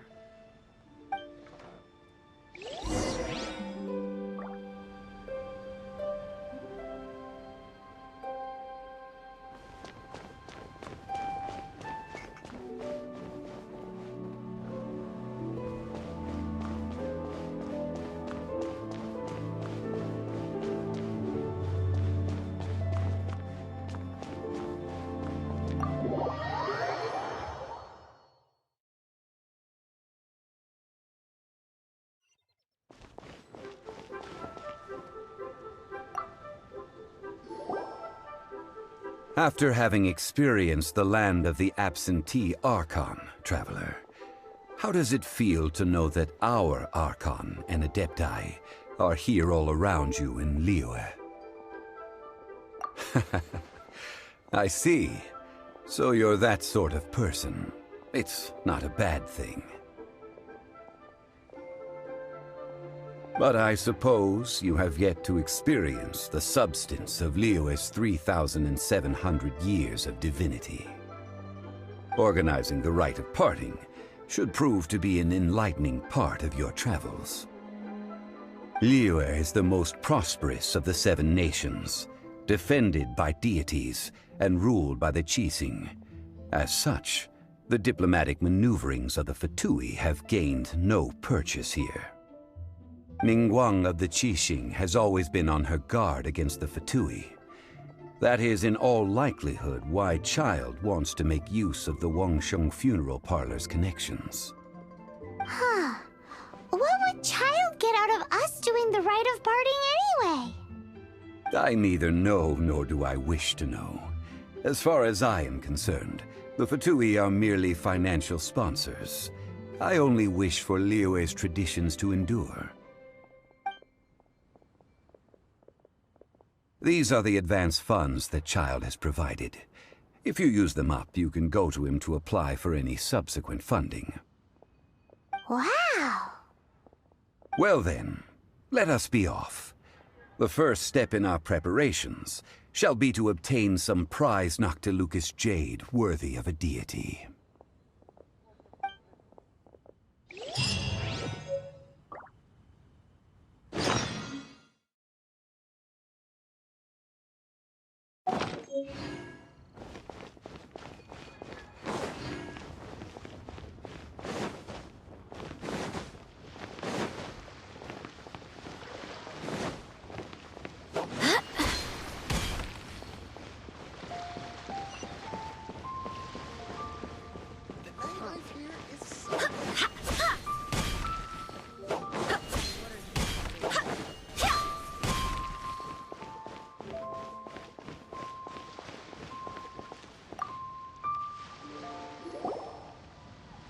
Welcome to the Jade Mystery, my good friends. Would you like to try your luck betting on Jade? This could be your lucky day. It's cheap and it's fun, and who knows, you just might strike it rich. Betting? No, we're here for... what was it again? Noctilucous jade, of radiant grade at the very least. Radiant grade Noctilucous jade? I see. You're not a tourist. My apologies. I have some here for your perusal. What do you think? The Jade Mystery is an old name in the jade business. Just look at that wonderful quality. Rex Lapis doesn't often bless us with such finery. Go on, pick whichever one you like. These 3 pieces really do look pretty. Not like the ones you usually dig up. But how do we pick? Should we just grab one and go? Oh? You want me to decide? That is fine as well. If it were me, the answer would be simple. Oh? And that would be... I'll take them all, boss. Oh, you act with such panache, good sir. I always knew you were not a man of ordinary caliber. Oh, wait, boss! That one didn't count! We need to discuss it! Hey! If we only need 1 for the ritual, aren't we wasting 3 times the Mora if we buy them all? Oh, Mora. It is as you say. I suppose I overlooked this particular aspect of the transaction. Huh? How do you not think about Mora when buying things? If one must always consider Mora before acting, then in all things one is bound by Mora. What? All Mora is currency, but not all currency is Mora. What? So loaded that he doesn't even bother hunting for a bargain. No need to waver. Even when I am constrained by Mora, I have ways of working around my limitations. Evaluating the quality of Noctilucous jade is indeed very tricky. As crude ore, there is little difference in texture, lustrousness, and internal pattern between good and bad jade. Only after the item made using Noctilucous Jade has taken shape will you be able to see whether it is up to par or not. If you return to those crafty merchants to quibble, they will counter by saying that your crafting bench is to blame, or that your heat control was poor. Whoa! To think it's that easy to get cheated! But there is a way to truly evaluate this jade, and a true insider would know it. A fool sees the pointer and misses the moon. What does that mean? If you point at the moon with your finger, a wise man knows that you are pointing at the moon, while a fool will only see the finger. The patterns, the facade, these are all the finger. Noctilucous Jade is a mystical stone used to light up the darkness, and so its brightness is the important thing. It is the moon. Noctilucous Jade of excellent quality would have superior pyro affinity. In other words, the bluer and brighter the luster of the ore under high temperature, the higher its quality. I have imparted the priceless secrets of the jade trade to you. Now, all that's left is to put it into practice. Priceless, huh? Paimon's just said that we might never be able to use it again.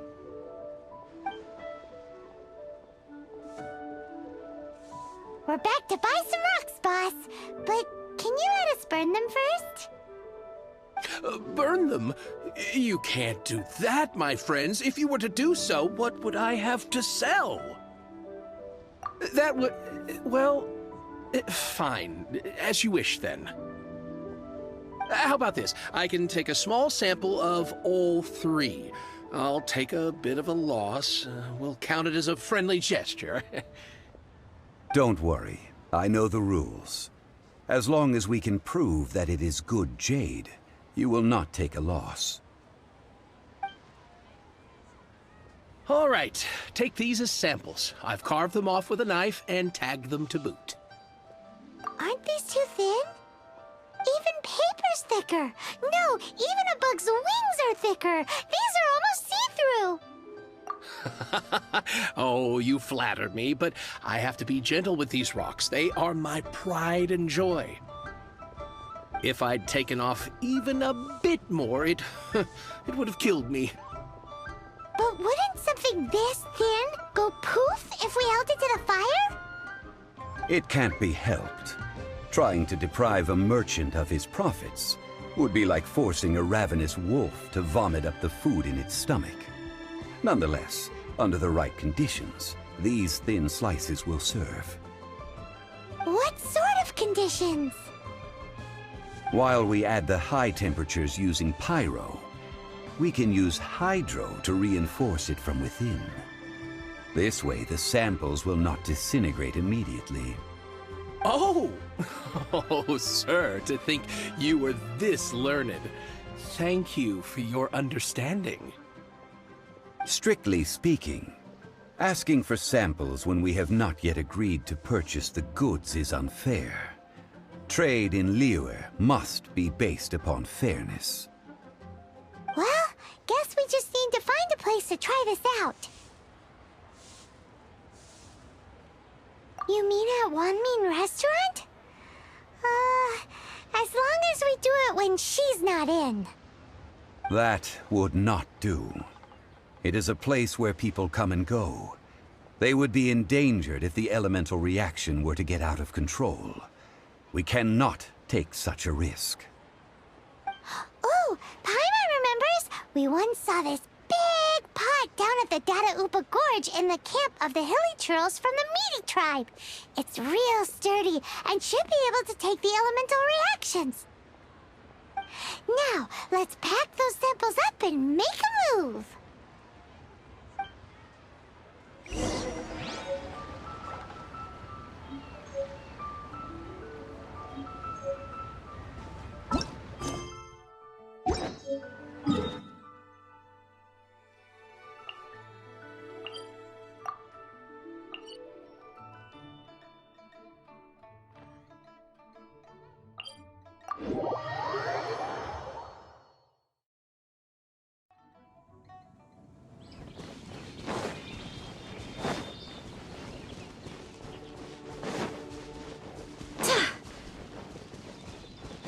It has been a long time since I last set foot in the Nation of Wind.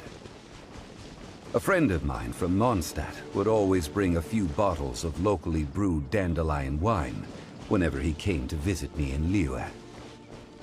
It must be said that the famed liquor of the land of pastorals is far better than Sumeru's frigid snake wine. That's the pot!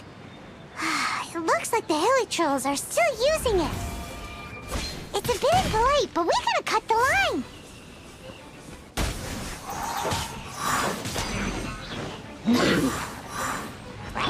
Cool it! Don't push your luck. Oh, so sorry. Go, go, Baron Bunny!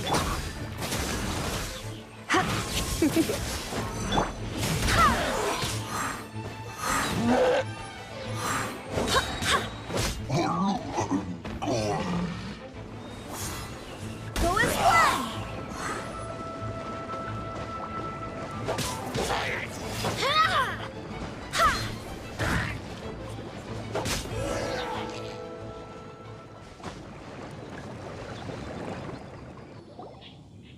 There's still soup in here. These hilly trolls sure have big appetites. This soup looks like it could be used as our hydro-elemental protection. Let's fire it up and begin our experiment. We're ready to go. Paimon will help remember which one of the three is which. Use pyro to keep making the pot hotter until we get the results we need. Mr. Zhongli said that the shinier and bluer the ore gets, the better it is, so pay close attention.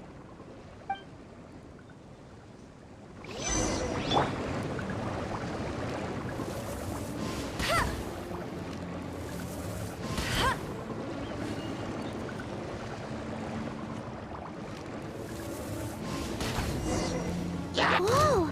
That light came from the first Noctilucous Jade!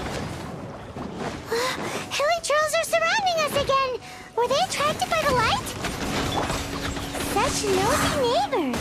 Let's take care of them and continue again after.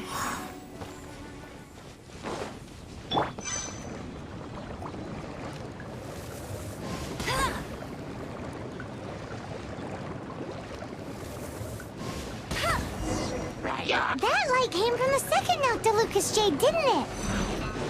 More hilly trolls? They don't give up, do they? Looks like they're mad that we ruined their food.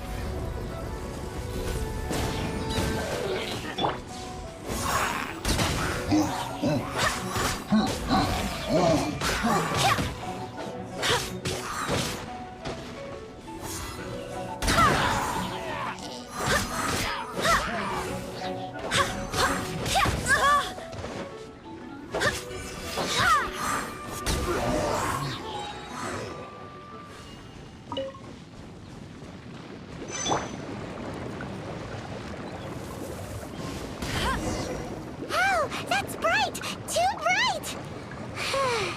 That was the third Noctilucous Jade, wasn't it? It was so much shinier than the rest. Let's go with that one. Let's head back to the Jade Mystery to buy some jade, shall we?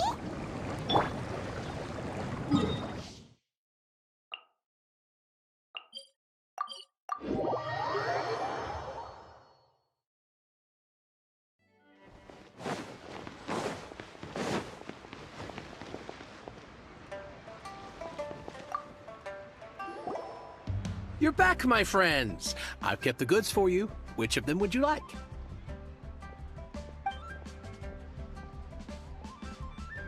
Exactly! That's the one Paimon remembers too! No problem. If you have your eye on this one, you can have it. Then we'll take a box of the third type of jade. Done. All the same, and pardon me for asking, but I'm curious. Whatever do you need this much top-quality Noctilucous Jade for? I suppose it would not hurt to tell you.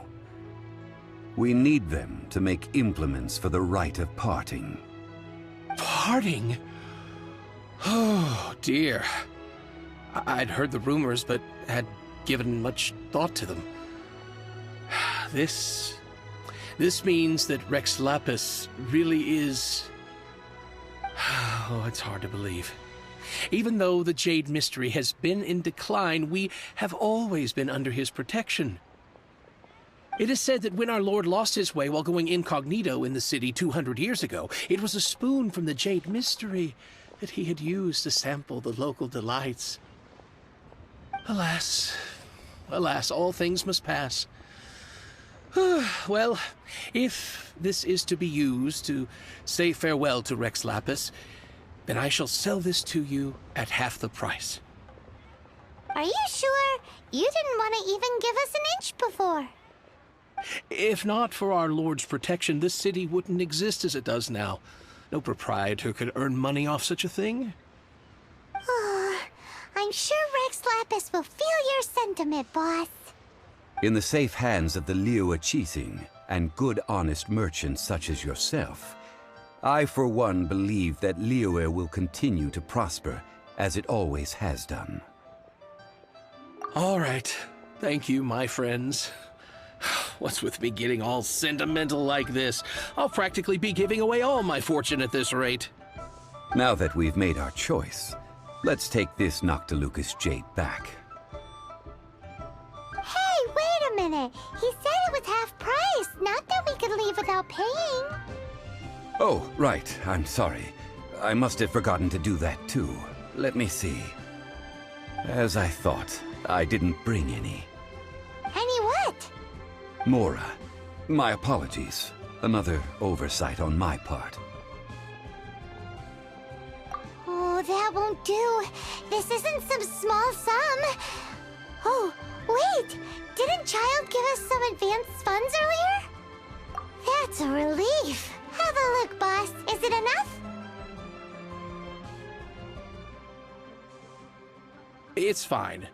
Just enough for half price. Though, to be honest, it'd be all right even if the sum wasn't quite enough. Well, it's settled then. Let's take this jade to Yujing Terrace. That's where we plan to hold the rite.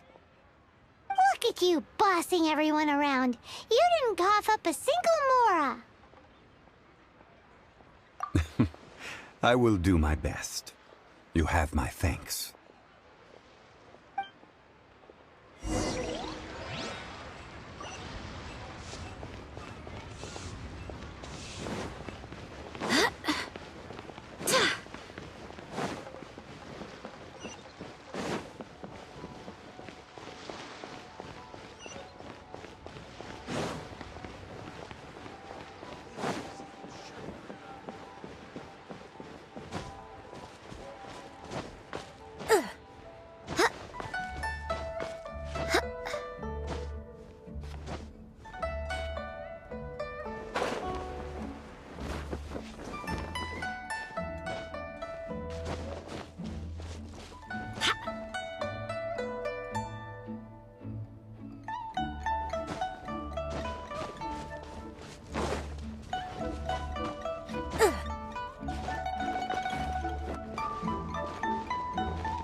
We can leave the jade here. I have already called for a jewelsmith to shape them into the implements that we will need. Ah, yes. I have yet to go and see Child. So, as for the jewelsmith's remuneration... Guess we can't do anything else. Also, is this where we're doing the rite of parting? Yes. I have already rented this location, and have begun making preparations for the rite. That's right. The Liyue Qixing have acquiesced to using the same location. But when something this big happened here, should suspects like us really be at the crime scene? We might get caught by the Millilith. Although with that said, since we got back from Dwayne Karst, none of those pesky Millilith soldiers have come chasing after us. Wonder what that's about. Also, the, Rex Lapis vessel... Traditionally, we call it the Exuvia. Ah, what it was called. You seem to know everything, Mr. Zhongli. So, was this Exuvia hidden away by the Qixing? I mean, we haven't even figured out who the murderer is. One must think that they already have someone in mind. Or perhaps they already know. Surely they must have found all the evidence that there is to find here. These things are for the authorities in Yujing Terrace to consider. Trying to help would probably only add to their troubles. Before the rite is conducted, the Exuvia will be kept temporarily in the Golden House. Golden House? The only mint in Liyue, which is to say the only mint in Teyvat. All the mora that flows throughout the world is minted there. Wow! Oh, no! Paimon wasn't thinking about anything bad. Paimon thinks it suits Morax. But why do you know this, Mr. Zhongli? Since the rite of parting has the approval of the Qixing, it is a semi-official event. As such, there is already some limited information available. Perhaps each has their motives. But this is the capital of commerce. A little exploitation once in a while is not unacceptable. In Liyue, where the god of contracts reigns, only contracts may not be betrayed. I, for one, have no issue with little maneuvers outside their remit. Well then, we should go and prepare the perfumes used in the rite. Perfumes? Where'll we get those? Do we buy them? No. Perfumes used to honor the gods must be freshly decocted. The quality of the silk flowers we require is also special. Silk flower petals contain a fibrous material of good quality, often used in brocade making. Its scent, however, is most elegant, and is especially suited for solemn events, like giving offerings to gods and adepti. It's time for Zhongli's lectures on high society again. We shall not speak of the details right now. Follow me. We shall go to the merchants to purchase our ingredients.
Hey, boss, do you sell silk flowers here? Silk flowers? We certainly do. Which kind would you like? Which kind? The good kind? The best kind? Remind Paimon what kinds there are again? Ugh, you ignorant shoppers. Always coming in here with your stupid questions. Golden House Maiden, Valley Weaver, and Fate's Yearning. One of each to start with, if you don't mind. My goodness, this gentleman is quite the connoisseur. You two must be his servants. Please refrain from any further attempts to contribute. I'm sorry? Ah, yes. We've met before, haven't we? Sorry, traveler. I shouldn't have spoken to you in that tone. Now then, please peruse at your leisure. Do let me know if you have any further thoughts. Silk flowers exhibit different properties based on how their environmental conditions differ from their ancestral habitat. Nevertheless, these are fine specimens, excellently preserved. Just look at the abundant foliage here, and these stamens, glamorous as a maiden of the Golden House. This strain is an evergreen, and mostly grows under complex hydrological conditions. By contrast, this variety thrives in any dark, damp location, often in large clusters. Morphologically, it is distinguished by the profusion of petals and densely packed stamens, though its powerful scent gives it away just as easily. Lastly, this strain is quite the recluse. Unlike its exuberant cousins, flowers and foliage are minimal, and when in season, it has a subtle yet enduring scent. It was first discovered by the ancients when they scaled the mountains in search of the Adepti. Silk flowers have all but disappeared from the wild today due to geographical changes over Liyue's history. Most are not grown by horticulturalists. Wow! A true connoisseur! Most of that was news even to me. I possess but a smattering of trivial knowledge. My traveler friend is the one to watch. They are on track to set foot in every corner of the world. Oh, Mr. Zhongli, you're way too humble. So, which silk flower did you want anyway? I'll take them all, boss. Again? How can I put this? When purchasing opera tickets, it is natural to decide based on which singer has the most melodious voice. The same logic applies when purchasing a pet bird. But this silk flower purchase is not an analogous case. The same logic does not apply. Perhaps you don't know. Tradition states that we should decoct perfume from different subspecies of silk flower when making an offering to a statue of the Seven. Rex Lapis will then make his own choice between the scents. Like several other tedious and complicated traditions, this one has become simplified over time. But this is the only rite of parting to take place for one of the Seven in 3,700 years. As such, I do think we should honor tradition down to the last detail in this case. Now that's settled, a question. Do you have any Mora on you? You forgot to bring money again? Zhongli. If I may interject, did I hear you say that these flowers are to be an offering to the Lord of Geo himself? Yes, in a sense. Gosh, well, why didn't you say so? I heard the awful news about what happened at this year's Rite of Dissension. It would be bad luck to say it out loud, but I've been worried about our dear Lord ever since. I'm worried that everything I've heard is true. Since these flowers will be used to glorify our Lord, they're free of charge. Just don't forget to pass on my regards. Are you serious? Why wouldn't I be? I would be nobody if not for Rex Lapis. If he hadn't written those poems in praise of my wares, they'd only be worth a fraction of what I can sell them for today. Huh. So much folklore here revolves around Liyue's deity making cameo appearances in support of local businesses. Thank you, boss. I think I speak for all of us when I say that your generosity has saved our skins.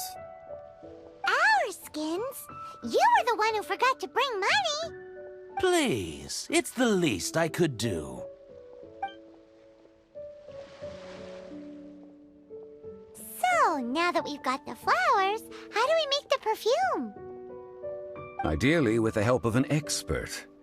Unfortunately, none of my acquaintances have personal experience in the art of decoction.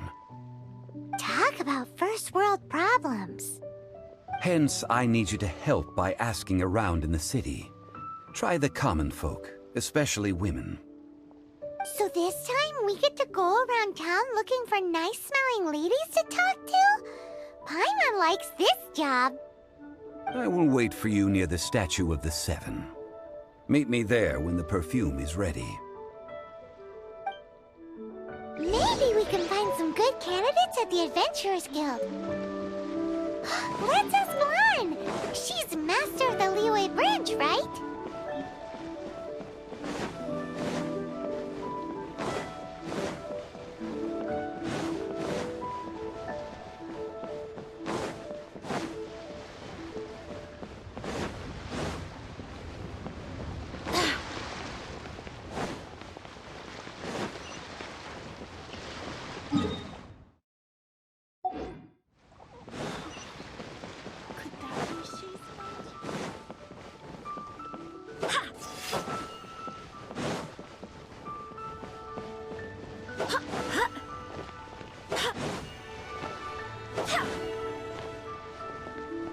Try your luck betting on Jade? What should I try this time?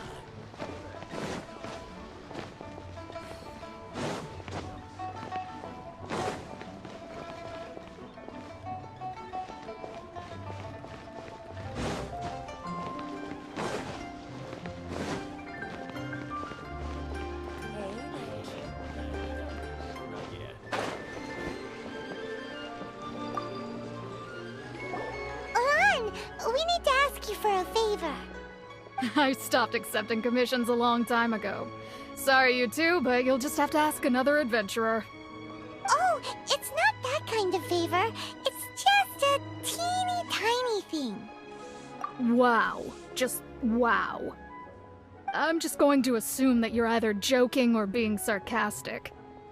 To be fair, I put a lot of effort into my appearance for someone who spends all their time in the great outdoors. But I smell great? Don't be ridiculous. Well, Paimon thinks you smell amazing. So come on, Lan. What's your secret if not perfume? Now that you mention it, yes, there is something. What is that scent? Oh, it must be from the Qingxin flowers I picked on the way back. I forgot I still had them with me. Aha! The truth is out. Lan's got a soft spot for wildflowers. No, they were for medicinal use only. Anyway, this is a pointless conversation. If you want to know about perfume, try talking to Qimei. The fortune teller, right? Paimon remembers she smells pretty good. Thanks, Lan. See you around.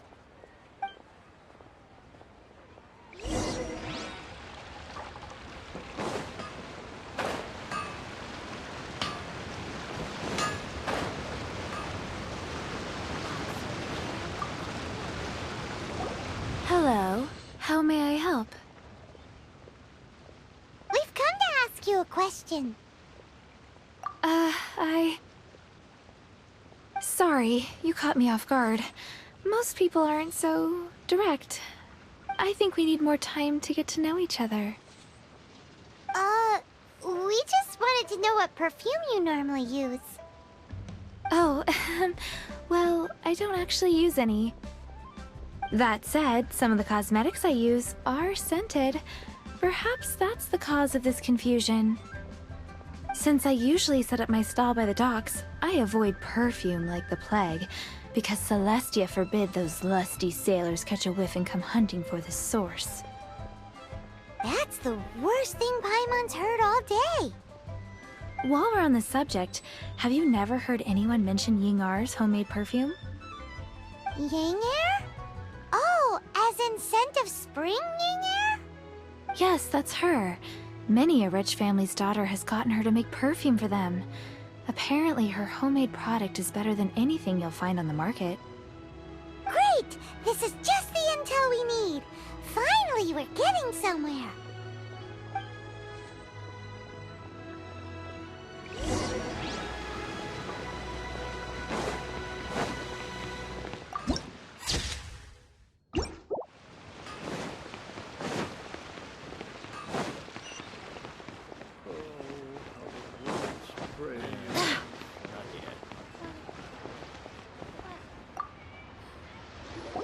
Well, hello. You found me at last. I've been waiting for you. What? How did you know we were coming? Oh, I heard a rumor about a couple who were snooping around town looking for a sweet-smelling lady. Actually, I was starting to worry you wouldn't find me. This is the ultimate test of my appeal, after all. Snooping around? Why are you making it out like we're bad people? What can I say? People love to talk. Maybe you ought to be more discreet in the future if you don't want word to get around. Relax. I know why you're here. You want to get your hand on my homemade perfume, don't you? What kind would you like? I'm not wearing any, darling. Could it be that you've been bewitched by my natural scent? If so, I'm afraid it's one of a kind. Whatever this is, you guys need to snap out of it right now. Hand her the silk flowers. 3 in one go. My goodness. You have extreme tastes for someone your age. Maybe the rumors I heard were true after all. You're on the prowl and need some sweet-smelling ammunition? Is that it? Ay, ay, ay, who let this tiger out of the cage? Well, with your looks, who can blame you?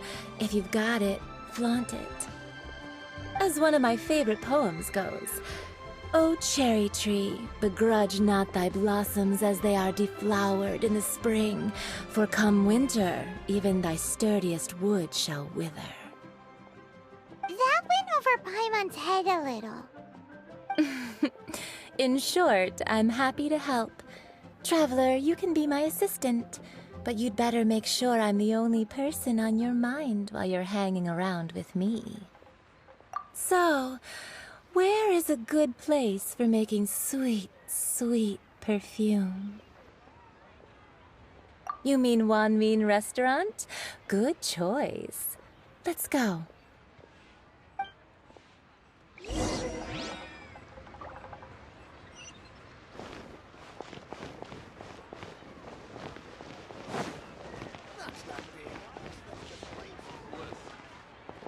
Try something new at the Wan Min Restaurant. I've had a word with Chef Mao. We can start work now. Are you ready to please me? What did you say? I meant make me proud, as my assistant, obviously. While I'm setting up, you can go and fetch some water. Should I save this money or invest it? Cheap and tasty chop suey!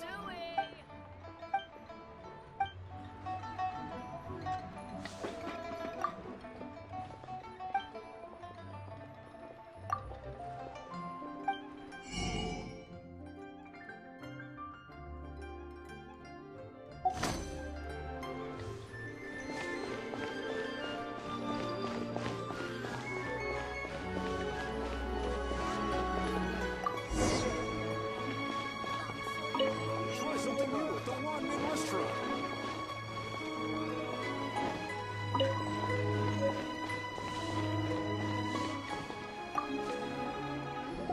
This water will do nicely. Now, I need you to extract the silk flower essence using a crafting bench. Perfume making uses an altogether different technique from alchemy. Here, let me teach you. Very carefully take hold of the mortar and pestle. Gently does it. You need to keep your wrist firm so your hand doesn't slip. Now use your strong hand to stir it with a persistent rhythm. Keep going until the juices start to come out.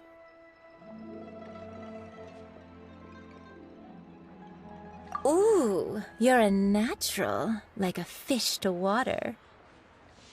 Now take these and try it out on your own using a nearby crafting bench. Don't forget to do all three. They look visually identical during the essence extraction process, but I will put them into separate containers when the perfume is ready. Cheap and tasty chop suey!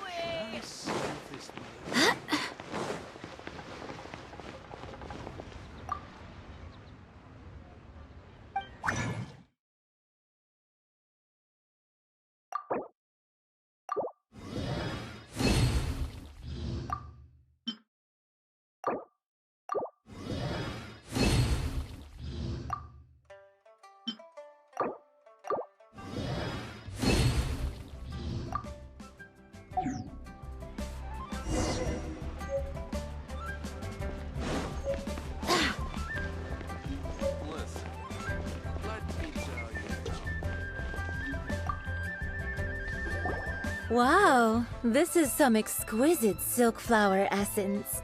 On to the next stage, the most important one of all. The essence is placed into water and simmered over a low heat until most of the water has boiled off. You must take care to control the heat during this process. If the temperature goes too high, it will affect the scent. So please focus on controlling the heat. This is the final step. Don't waste a drop of that essence now. We want all of it in there.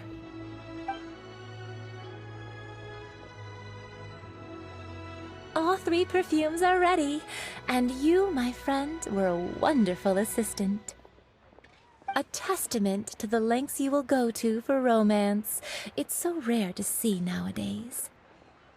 Wow, you actually remembered my throwaway comment. You know, you're cuter than people give you credit for. If I didn't have my guard up, I can see how easily one could be taken in. Anyway, shall I give you a brief overview of each scent? It might just help you match the right scent to the right occasion. Paimon wants to hear this. This first one is sweet as candy, straight out of a fairy tale. Younger women will love it. The second one is for those with more refined tastes, the first choice for daughters of high society. Finally, the third one has a soft but lingering scent, like a mist that captures the last light of dusk. Mature women adore this one. All clear? Don't get them mixed up now. You'll ruin the mood. Good. Be sure to come visit if you ever need help with anything, okay?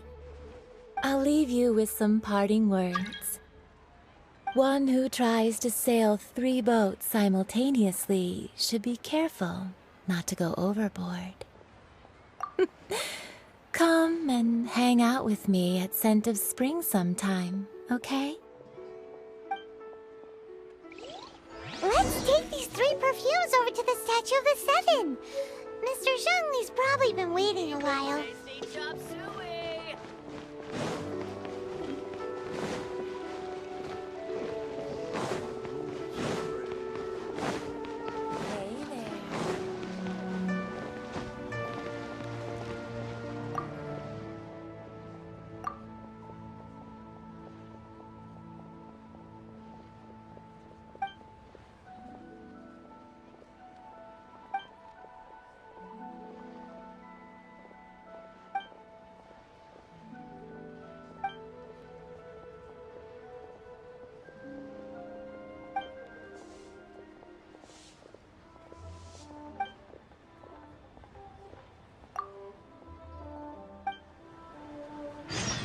Adventurer.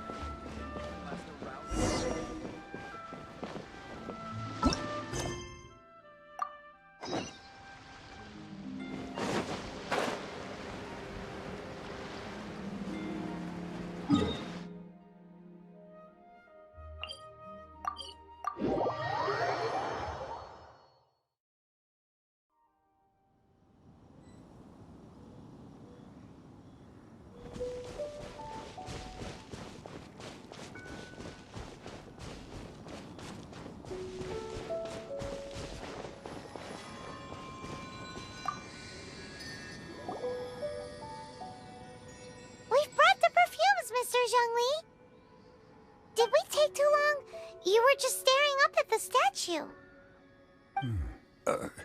Oh, you're back. Don't worry, I haven't waited long. Compared to the watch that Rex Lapis's statues have kept over Liyue, this was but a brief moment. Well, how can a person compete with a statue? That is true. Well, have you brought the perfumes? 3 sets, and not 1 less. Thank you both. Let us offer them up. This is the first kind of perfume. Miss Yinger said that it's sweet as a dream, and it's liked by younger ladies. This is the second kind. It's got an elegant smell, and the daughters of high society love it. The third kind has a gentle but lingering fragrance. Something like the dusk mist, and it's a favorite of mature ladies. Oh, what was that? That's the one older ladies like, right? Does that mean that Rex Lapis is actually an older lady? Perhaps. Perhaps. Rex Lapis has taken on countless forms. Perhaps that really was one of them. What a shame. We only got to see the giant dragon form, and... Let's hope the Qixing can catch the real killer. We can leave that to the authorities. Let us focus on the fond farewell for Rex Lapis. So, we finished another step in our preparations. What's next? Next, I would like the two of you to help me borrow the cleansing bell. Cleansing bell? At present, a friend of mine named Madame Ping is the guardian of the cleansing bell. She lives near Yujing Terrace. If you ask her, she will know what to do. Sure, but aren't you going to come with us? Ah, I have certain reasons why I cannot be there in person. Please, do this for me. Man, why's he gotta be so secretive this time?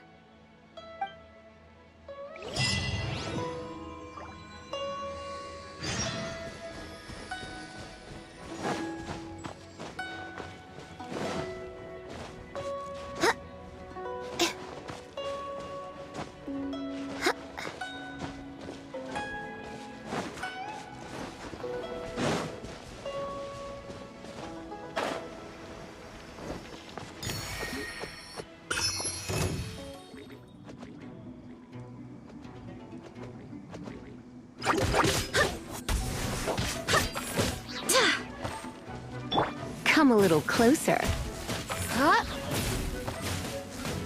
You're in for a little shock. Yeah.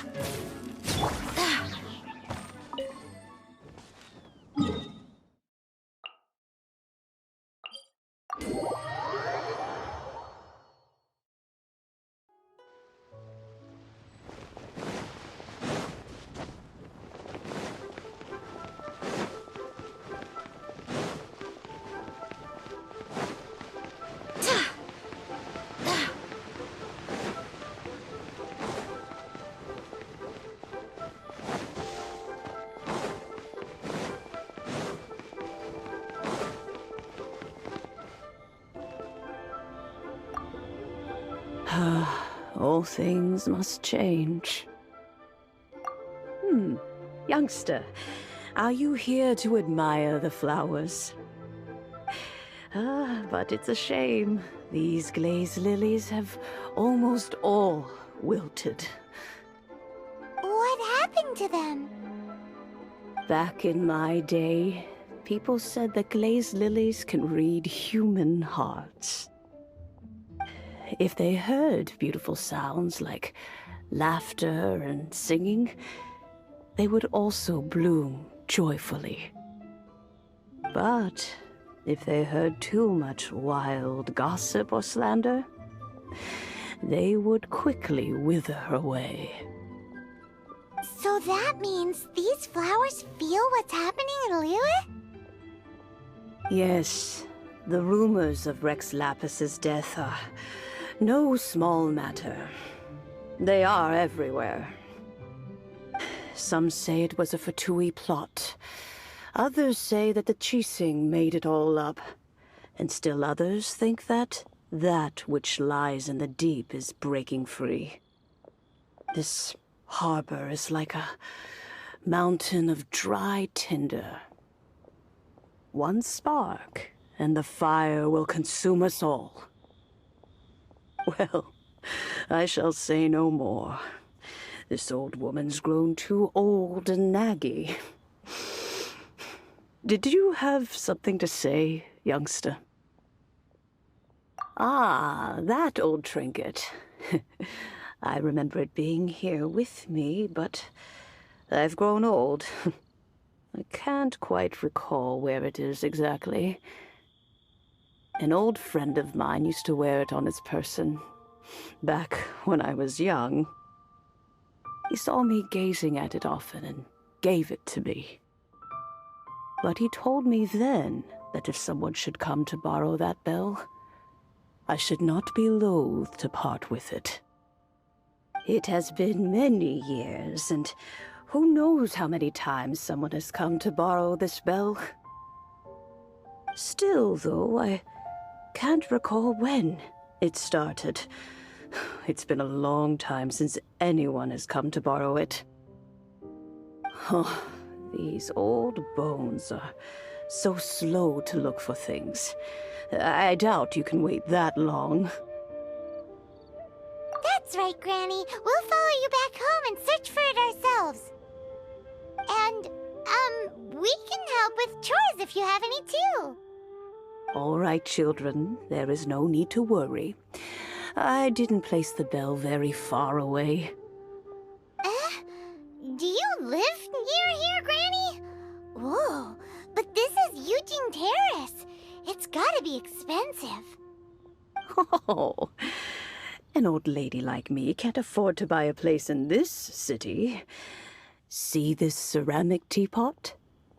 My entire household is in here. How does that work? What? There's no way Paimon would fit in there. And why do you need Paimon to go in anyway? Can't you just lift the lid and look inside? Oh, youngsters. I simply mean that the bell is somewhere inside this teapot, and you are quite welcome to borrow it. If you can find it.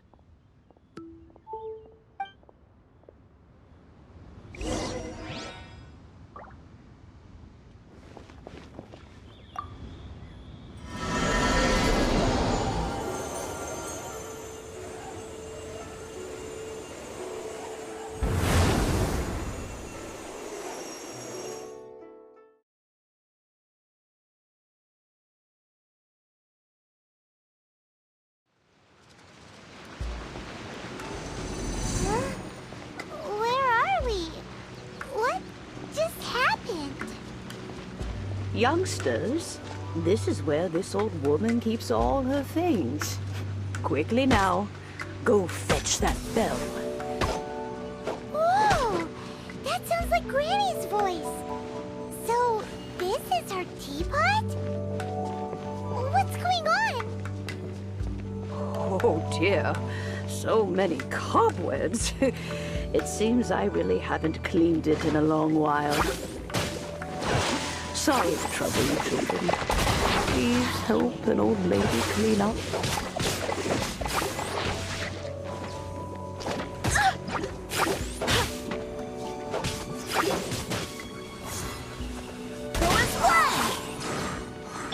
Freeze!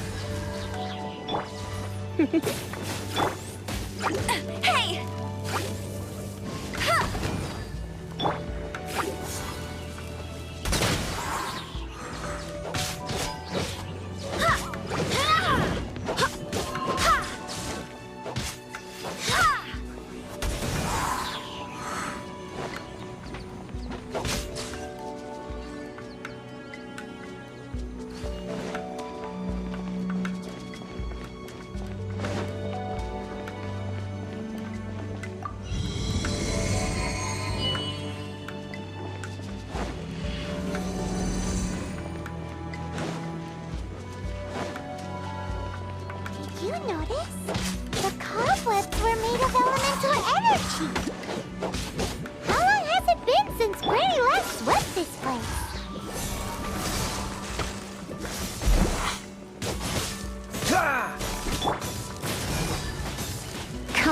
closer. Go as one! Ha! Yeah! Ha! Ha! Cool it! Get.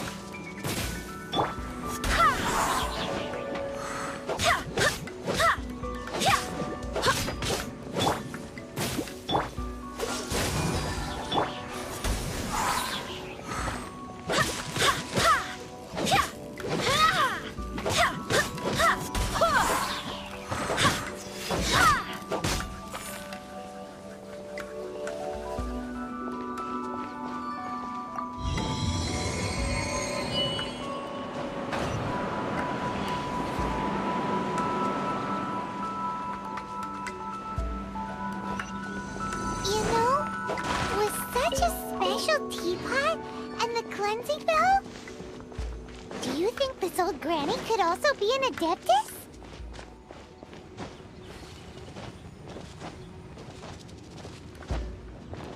Paimon's more and more convinced that she's an adeptus. But don't they all live in Jillian Karst? Why would she stay in the city?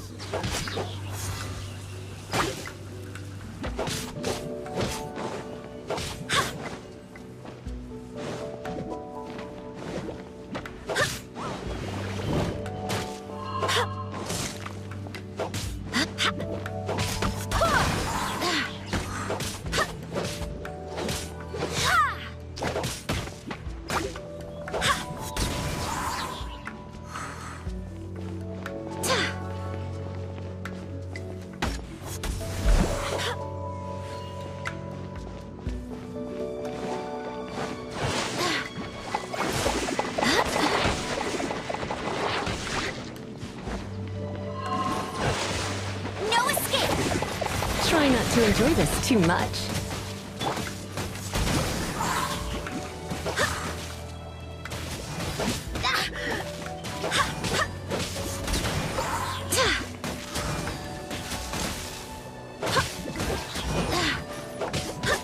Go as one!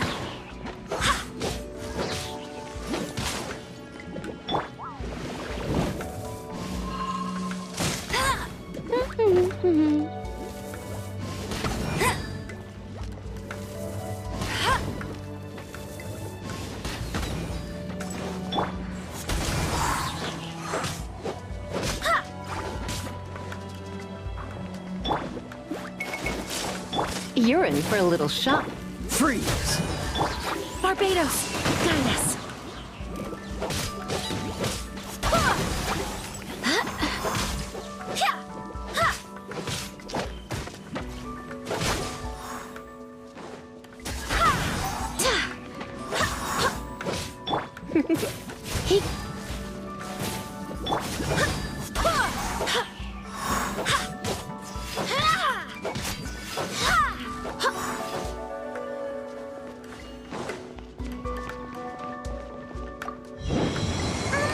How many levels does this teapot have? It would be nice if we had one of these too. Or at least we wouldn't have to camp outside.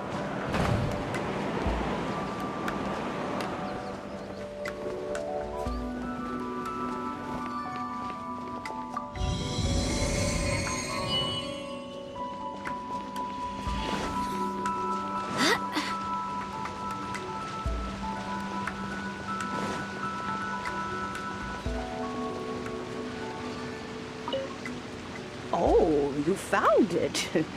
Youngsters are so quick on their feet. Oh, now, let me see. All right, that'll do. Come on out now, children.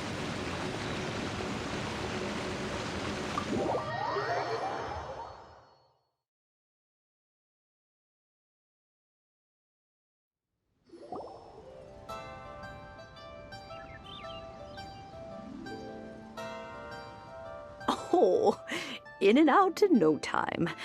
You youngsters really are quick. An adeptus. Oh, I haven't heard anyone say those words in earnest for a long time.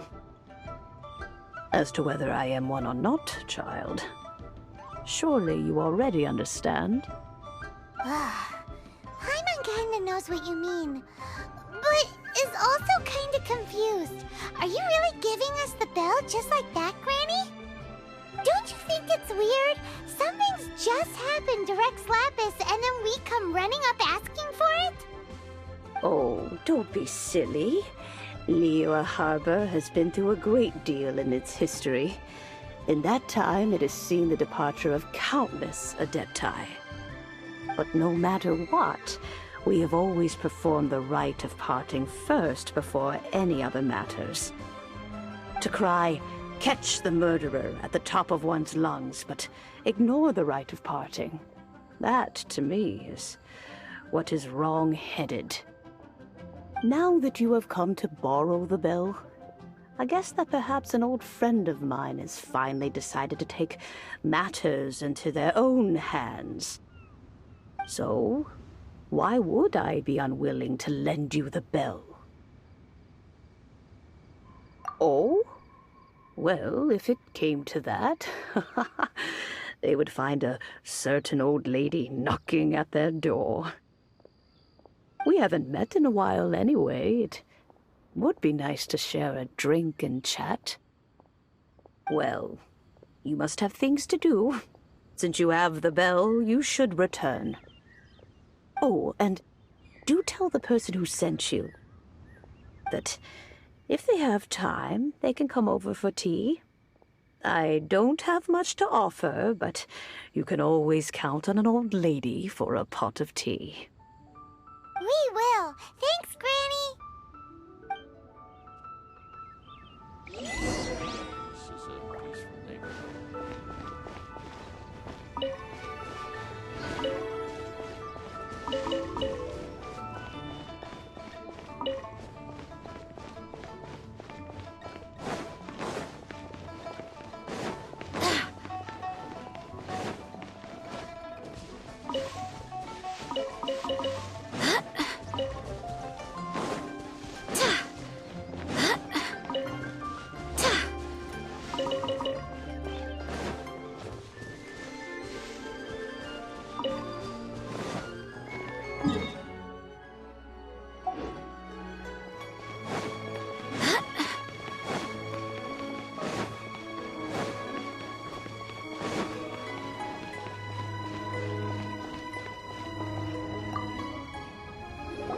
Indeed, this is the cleansing bell. It's in good condition. Let's place the perfume we've prepared inside.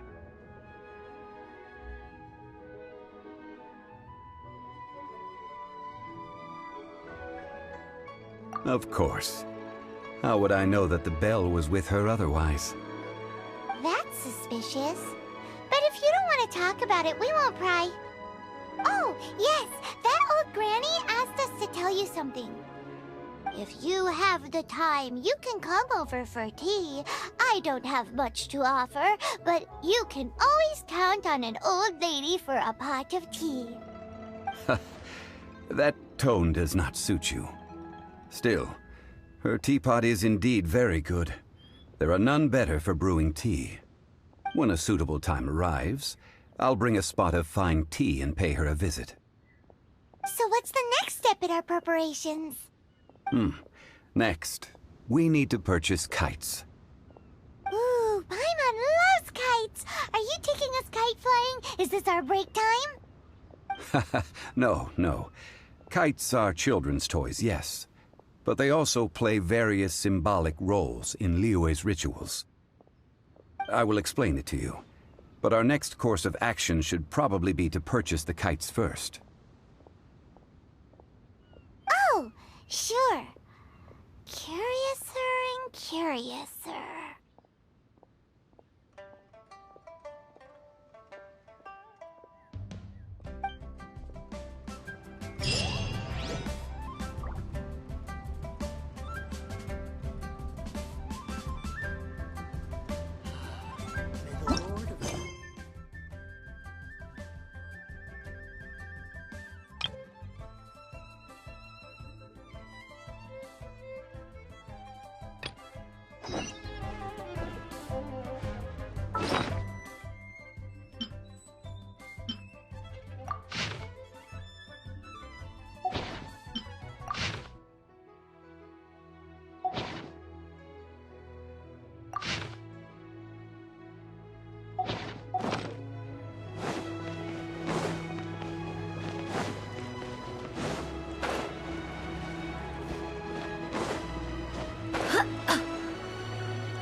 Sir, you're here. The 7 kites you asked for have been made to order. Would you like to take them now? Yes, thank you. It's rare to see customers who want to buy this type of kite nowadays. In the early days, we used to get orders from people of all walks of life. Well, this is Mr. Zhongli from the Wangsheng Funeral Parlor, so he's probably well-versed in all these walks of life. We've talked about a whole bunch of things while traveling with him.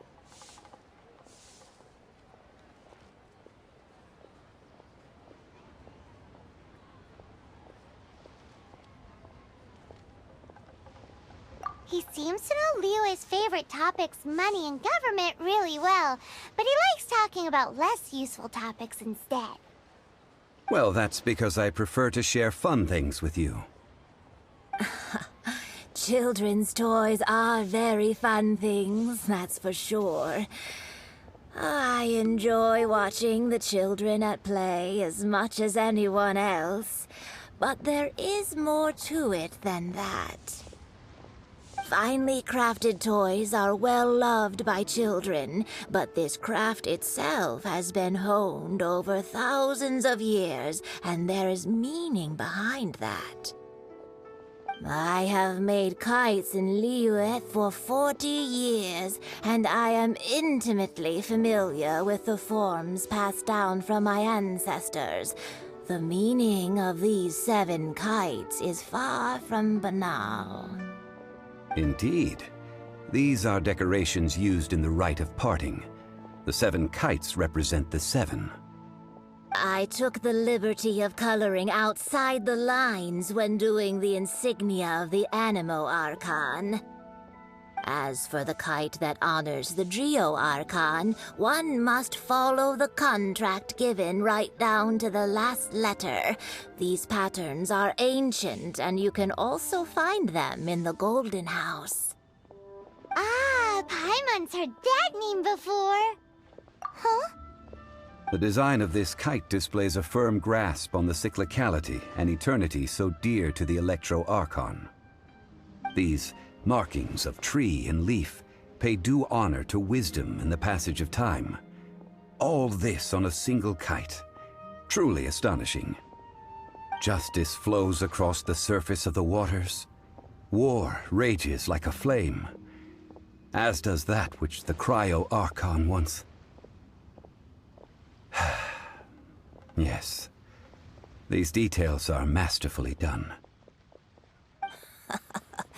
The compliments of a learned man truly are pleasant.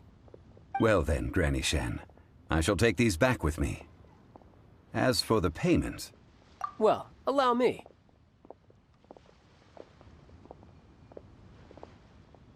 Hey, it's Child! No, I was merely passing through. I see Mr. Zhongli's the same as ever. When paying, well, when getting others to pay for him, he neither looks at the price tag nor his wallet. He knows a great deal about money, and about the trials of the common man. He just doesn't consider poverty to be something that could ever happen to him. Or perhaps, you could say that he cannot imagine himself lacking money. How has he not died of hunger yet? Child, you are as fond of jokes as ever. Well then, since we've purchased our kites without incident, there's no need to take a break before moving to the next step in our preparations. The rite of parting requires helping hands as well as materials. We should be able to find some people near the harbor. Oh, by the way, take this bag of money. You probably won't want to let Zhongli do the bargaining, if you know what I mean. Seems I missed out on some interesting information. I suppose I'll just have to find a more opportune moment next time.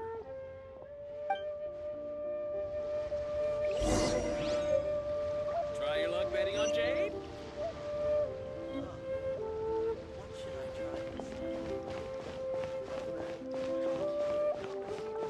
A toast to our success. Let me tell you. Hiring help? Sure.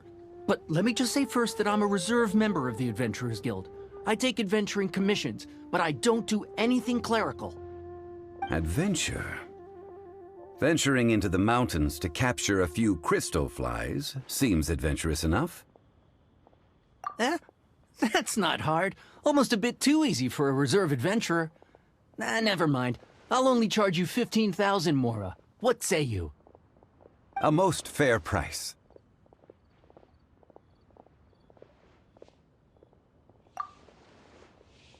A pleasure doing business with you.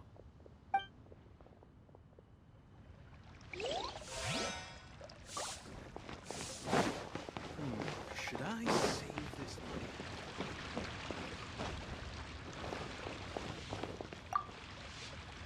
A full day of odd jobs at Eugene Terrace. No problem. 25,000 per day. A fair trade, yes? Whoa, that's expensive. Could you give us a bit of a discount on account of the whole Hero of Mondstadt thing? Hero of Mondstadt? Never heard of them. Well, you may never have heard of this hero, but it seems you've heard of Mora nonetheless. Thus, I will simply pay the whole sum. Hey, that's a good price. Anyone would work for this much, Mora.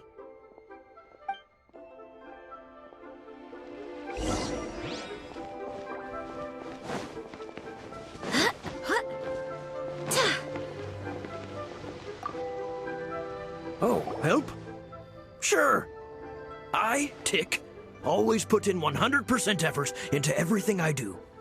Of course, there'll be a premium if you want me to give 110%. So what's the job? Let me see. We are still missing some wooden implements over at Eugene Terrace. They aren't uncommon objects, so I didn't make any special preparations for them. No problem. That'll be 20,000 Mora for a single trip. How does that sound? Done. This is all you got? Then no can do. Child? No. He's putting up the money? Oh, still no. Wouldn't that mean I have to make 2 trips rather than 1? How about this? Let's make a trade. I'll take what you're offering right now, and get me a single Chinxin flower, and I'll consider that payment for a detour to find this child fellow. How does that sound? Guess we've got no choice.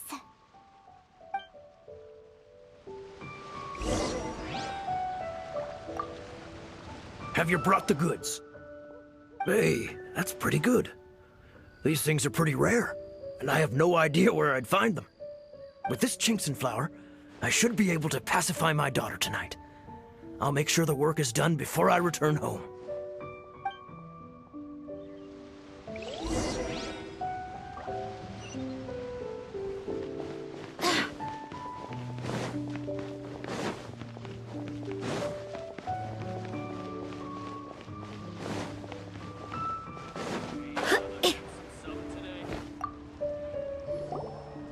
All finished then? Splendid. Any leftover cash is yours to keep. A favor for the Fatui should never go unrewarded. You think you can buy us off with some loose change? No way! Paimon demands to know when the next payment is coming! Well, how does this sound? You give me the information I need, and maybe I'll leave the Northland Bank's vaults open and unattended for half an hour. What info do you need? Huh. Does that mean you know what he's after? Yikes! You're right! Signora! You both need to calm down. I don't know what's gotten into you. Just what is this about? The atmosphere got so tense all of a sudden.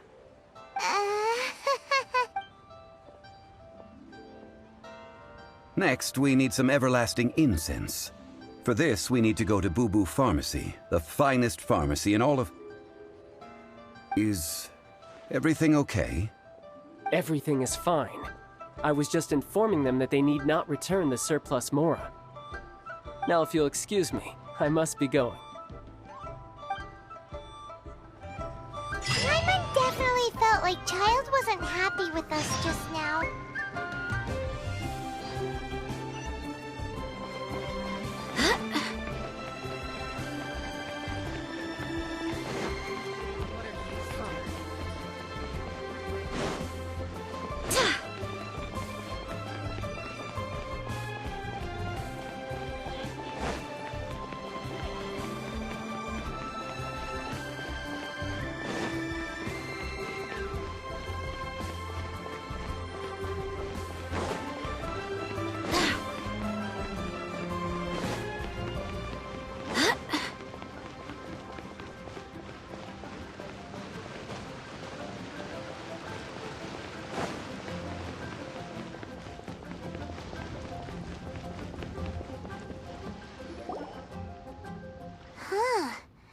reception is deserted. And it seems kinda spooky in here.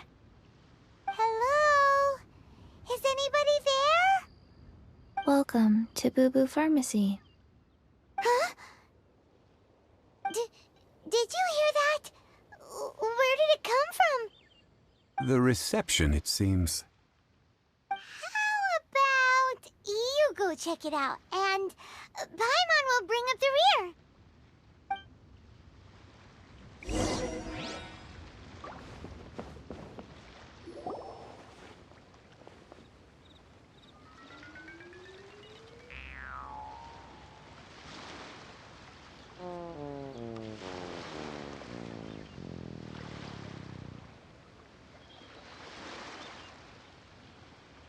Oh, there you are.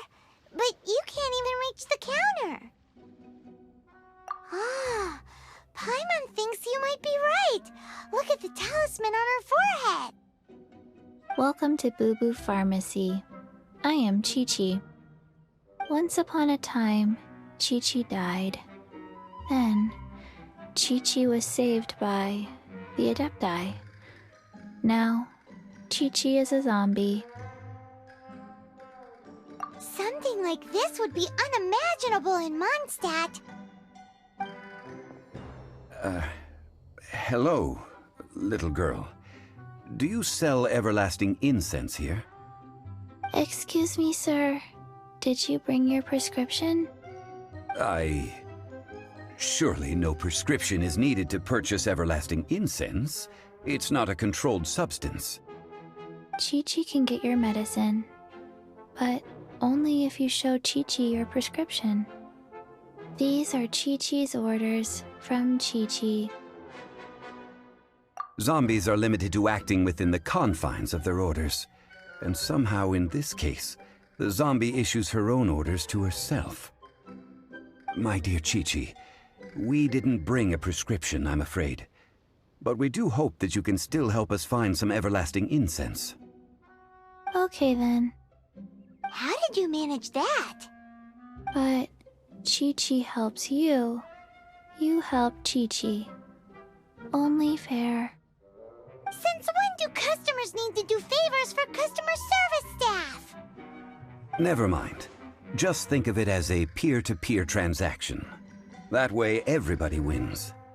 Sometimes in Liyue, the art of the deal is simply about victory via mental gymnastics.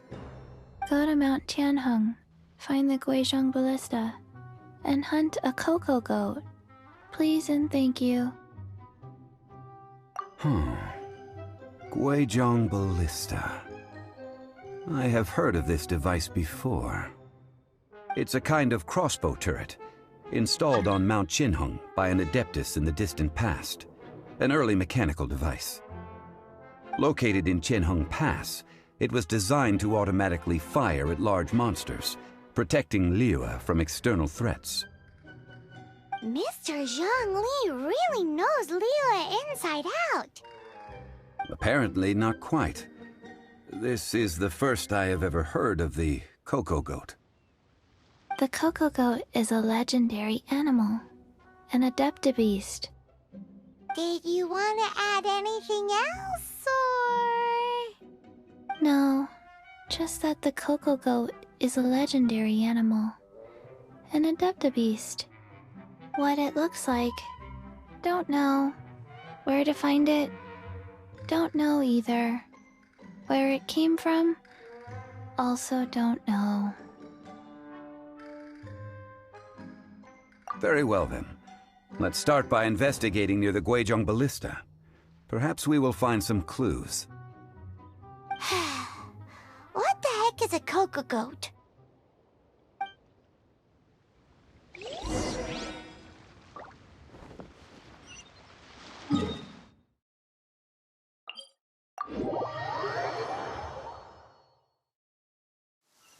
The rain won't slow me down.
I hope the others find some.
It's huge! Paimon can totally believe it took an Adeptus to build this. But how do you operate this thing? Just think how much strength you would need. It is currently inoperable in any case. This device is broken. Aw, what? It broke? After millennia of wear and tear, even Adepti contraptions are difficult to maintain. So what are we gonna do? Quick, Mr. Zhongli, use your unlimited high society knowledge powers! You almost make it sound like I'm some sort of bourgeois parasite whose only utility lies in providing quaint pieces of trivia on demand. That said, let me think for a moment. Ah, yes. Spare parts were made for the Guizhong Ballista when it was first built, in case it was damaged in battle. As I recall, there is a military supply post from that period somewhere inside the pass. If we can retrieve the spare parts from where they are stored, we may be able to repair the Guizhong Ballista.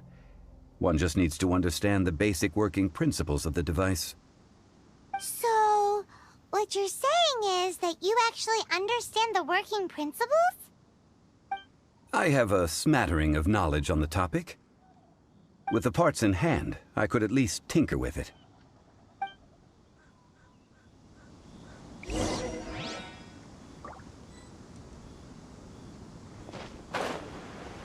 Where is that supply post? Here, post...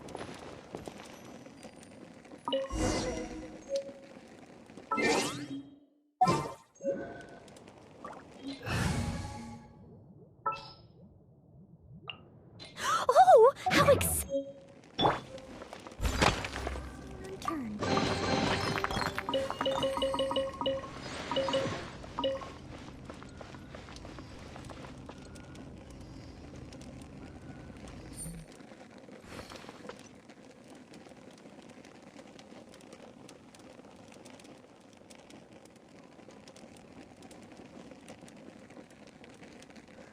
steady as stone. Ooh, wonderful.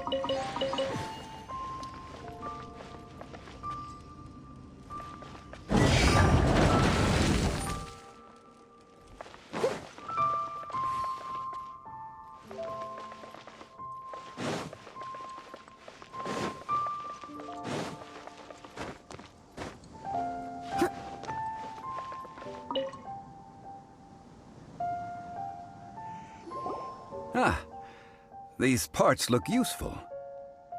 One moment. I will try to repair the device. It is done. The Guizhong Ballista is more intricately designed than I thought. Ooh! Now how do we turn it on? It's easy enough. We simply need to do this. Look, it even has a scope. Over here we have... nothing. And over there... more nothing. Hey! Just what do you think you're doing? So you fixed up this turret because you're planning to do what, exactly? Not a turret. A Guizhong ballista. Also, kindly state your name before you ask a question. It's just good manners. Ha! Are you blind or something? You're looking at the leader of the treasure hoarders, old man. This area's supposed to be chock full of hidden treasures, but you can't get anywhere near them with this thing keeping watch. It might look like any other mechanical device, but trust me, it's got a mind of its own. Last time we approached the mountain, it nearly skewered one of our guys. A few of us risked our lives to disarm it, which amazingly we managed. And then we turn our backs for 2 seconds, and you've already gone and repaired it? The next thing you'll be repairing is your faces, and that's if you get out of this alive! Tut tut. Vandalizing the legacy of an Adeptus for selfish gain. Disgraceful behavior. It is not we who need reprimanding, but you.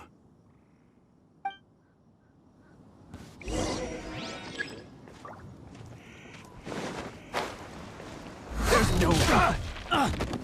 Let it rain!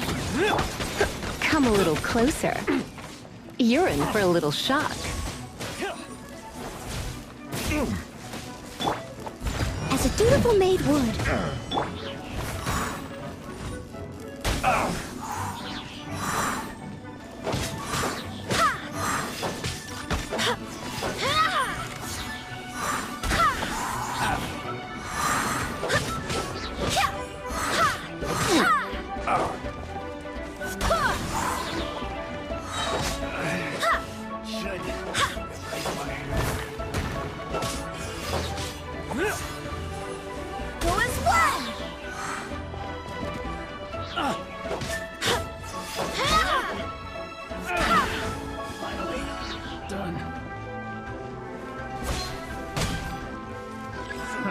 Another test subject. That tingle. Cry. I swear by my sword! I got careless.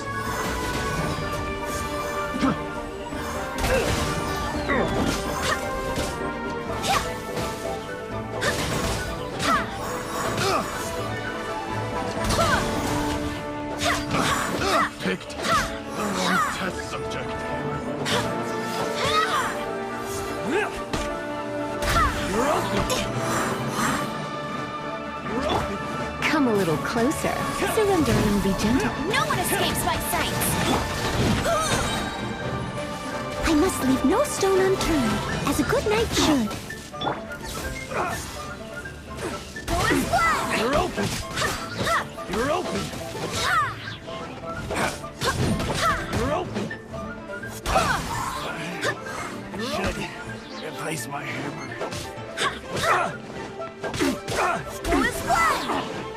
You're open.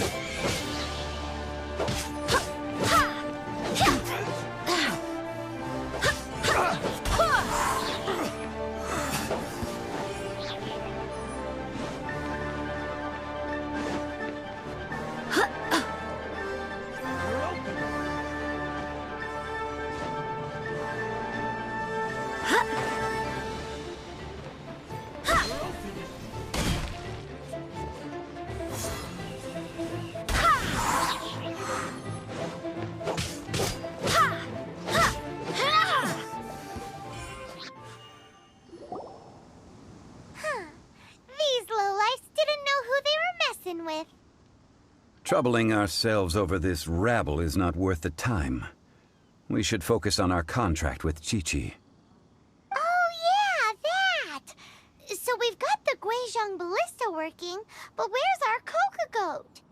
A search using the Guizhong ballista revealed no significant life forms nearby, save for the usual wildlife. What's more, a contraption built using Adeptus technology should have no trouble detecting an Adeptabeast, as Chi-Chi put it. Which means... Paimon wouldn't go that far. We did something positive, right? We won't solve anything while standing here and racking our brains. Let's return to Boo Boo Pharmacy, explain that we could not find a Coco-Goat, and review our next step. Good idea.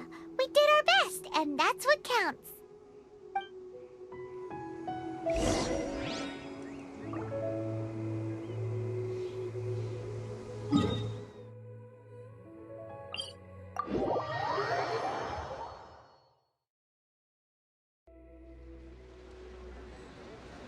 It's time to move on. We shouldn't stay here.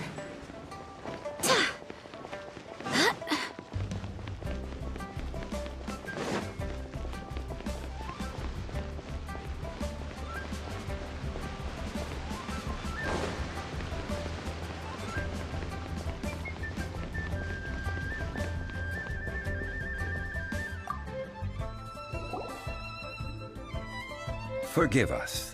We were unable to fulfill our end of the contract. We found no trace of the Coco Goat Adeptabeast of which you speak. What a disappointment. Don't worry about it.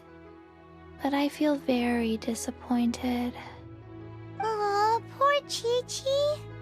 Why does Paimon feel so guilty all of a sudden? Coco goat milk is tasty. So tasty. Much better than normal goat milk. Only an Adeptabeast could make such tasty milk. I'm sorry. I have a poor memory. I cannot remember the name of the milk. That's why I wrote it down. Where did I put it? Ah, here. This is the name. Coconut milk. Huh? I owe you both an apology. I hastily agreed to what appeared to be an equitable agreement with this zombie child, when perhaps I should have undertaken further due diligence. Never mind, Zhongli. You didn't know. As the Liyue proverb goes, all things are random and... So how are you supposed to predict anything? Literally no one could have seen this coming. Excuse me, everyone. Did Chi-Chi say a bad thing? Oh, sorry, but Paimon's gonna leave the job of shattering this poor kiddo's world to you. No. Impossible. Seems Chi-Chi took this pretty hard. Someone learnt a valuable life lesson today, then. Thank you all for looking after my little Chi-Chi. Might I ask who... Ah, how rude of me. I'm Baiju, boss of the Boo Boo Pharmacy. Paimon thought Chi-Chi was the boss. Turns out it's some wacko who wears medicinal ingredients around his neck. What a sorry state of affairs. This little mascot is even more of a simpleton than Chi-Chi. Ah! The snake is speaking! I prefer to stay silent, but faced with strangers, I must speak, lest you mistake me for an escapee from the medicine cabinet, for I am a living, breathing serpent! Don't mind Chung Sheng. She's a good girl, really. As for you three, communal chaos causing with Chi-Chi aside, what business brings you here? Do you sell everlasting incense in this fine establishment? Everlasting incense? Why, of course we do. Whew, at last. Things are finally starting to come together. 3 million mora. Top quality. Guaranteed. You might as well just rob the Golden House. Oh, but the Chising have taken it over for now. Security will be tighter than usual. 3 million. An innocuous number in and of itself, though practically speaking, it could be a hard sum to come by. It's a crazy number. We'd never be able to make that much mora. And as for Mr. Zhongli, he's around 3 million short. This is correct. What are we gonna do? Is this the part where we go crawling back to child?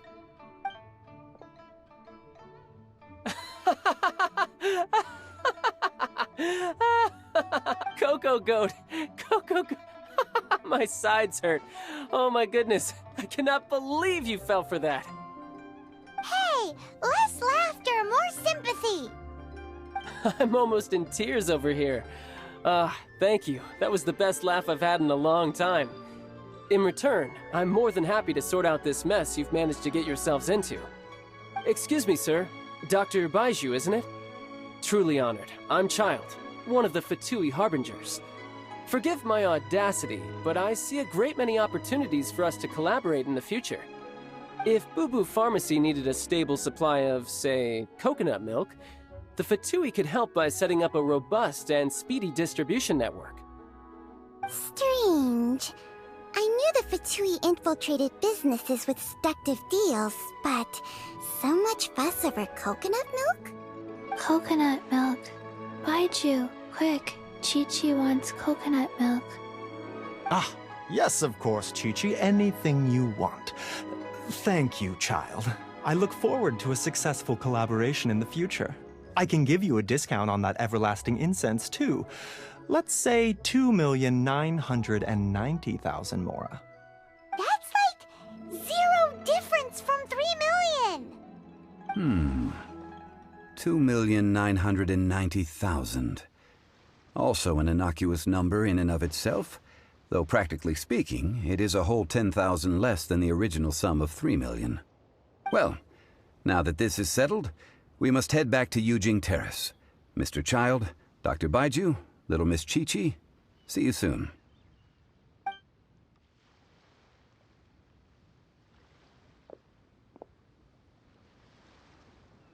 Ah, that lot is an absolute riot. Honestly, I can't remember the last time I laughed so hard. So, you've been eavesdropping, I hope? What have I missed? Yes, Master Child. They spoke of the Qixing taking the Golden House. Well, well, well. Ningguang and her Qixing cronies. What else would they be hiding in the Golden House, if not the Exuvia? I apologize, but I warned you, didn't I? As the old Liu saying goes, the walls have ears.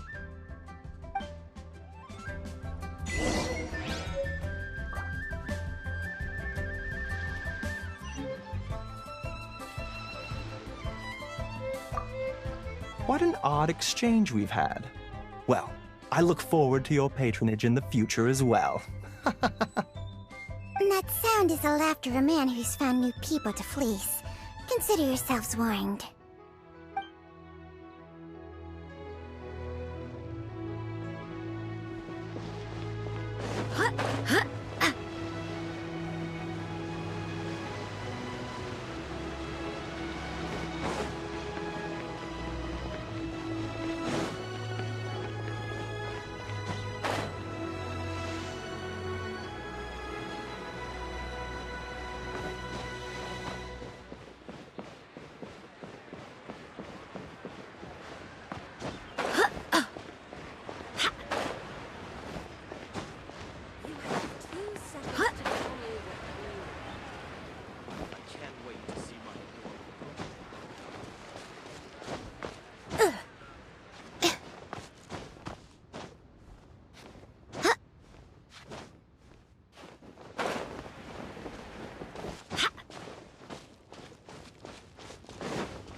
Well, as it stands, we've hired helpers, and we've acquired the everlasting incense.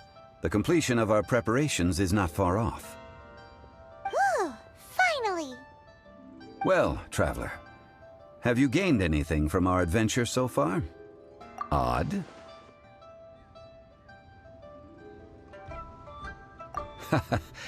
Which is it, I wonder? The questions that such travels raise are ever so complicated. Well, I'll leave you to ruminate over it yourself. As to remuneration for your help, I've decided to treat you to a meal. Oh, yes, don't worry. I will remember to bring the Mora this time. Tonight, I shall take you both to an old hole-in-the-wall, praised throughout Liu. Hole in the wall? As in a cool restaurant? Indeed. Let us meet near the harbor, at third round knockout.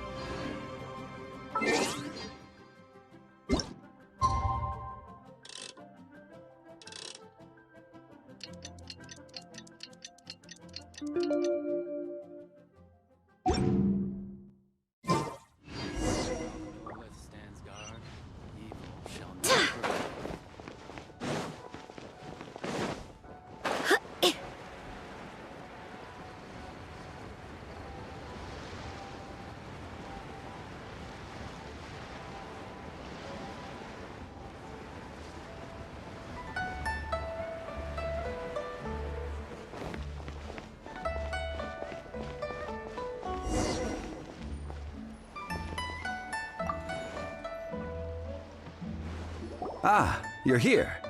There's no need to order. I've already done so. Third round knockout is not for lightweights, like those taverns in Mondstadt. Here, the owner does not take such unorthodox orders as fruit juice. I ordered some wine-fermented sweet rice balls for you, if that counts.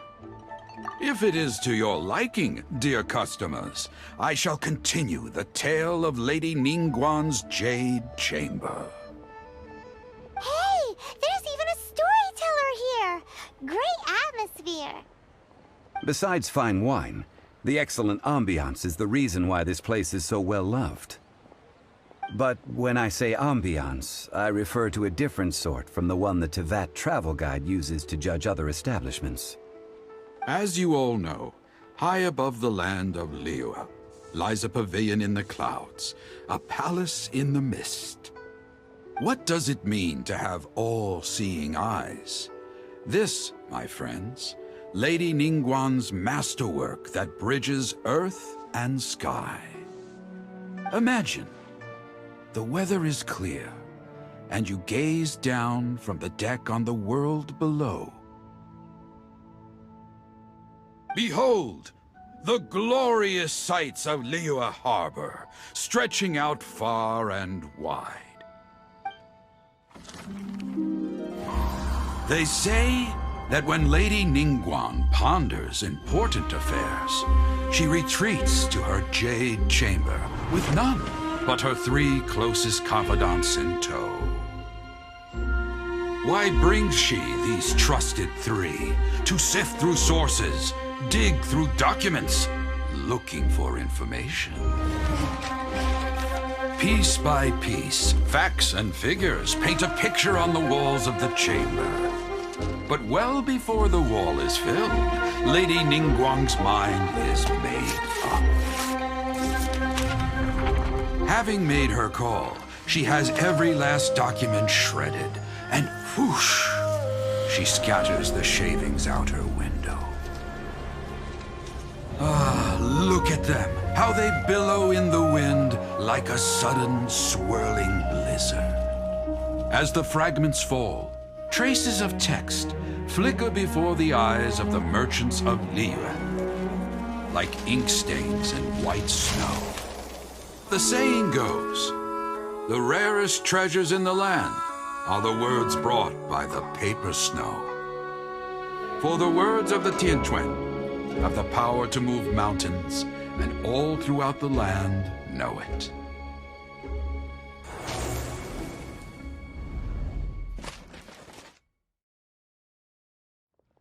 These are but scraps of paper, and yet they guide Lady Ningguang's hand. Such is their value. Merely grasping 1 or 2 of them will surely gift you a fragment of her wisdom, enough to stay a step or 2 ahead of your peers. Tianquan Ningguang. Feels like we're hearing this name a lot. Liyue locals talk about her.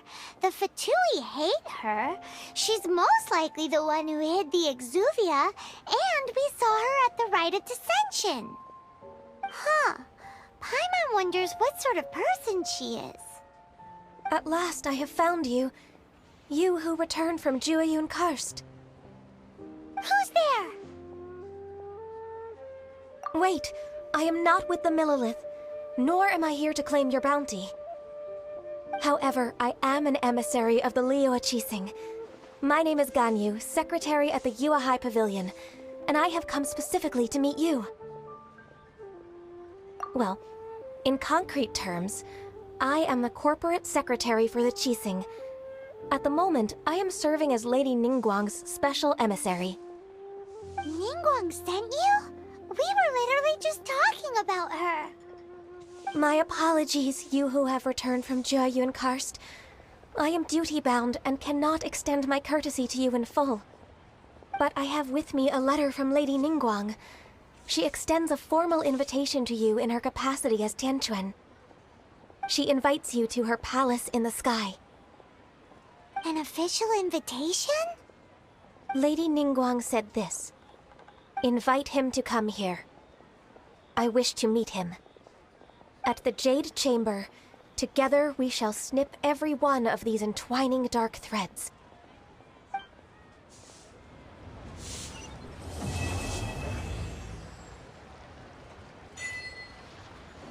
And with that, the emissary who called herself Ganyu just disappeared.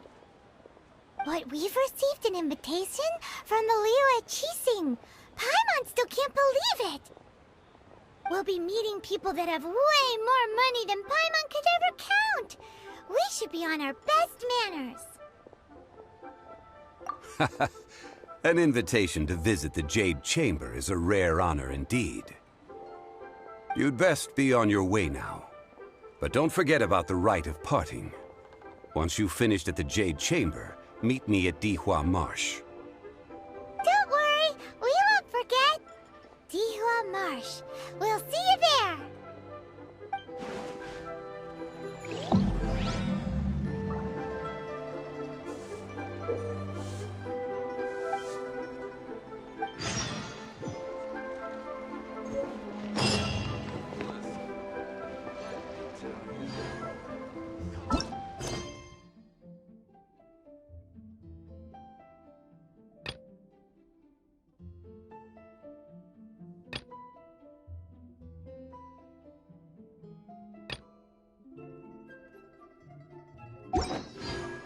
Onward.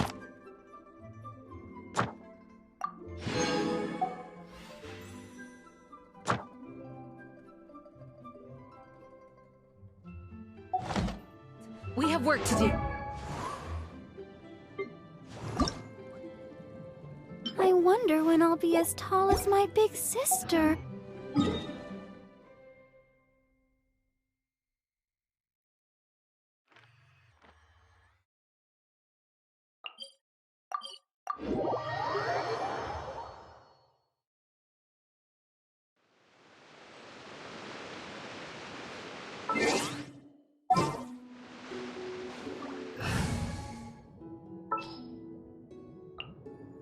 Ready when you are.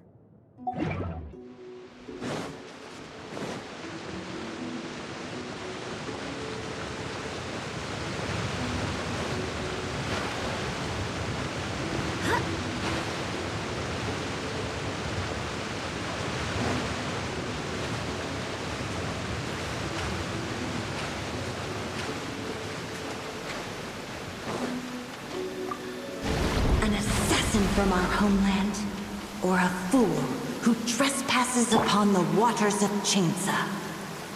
Coveting the shapes of the living, pure water can take on many forms.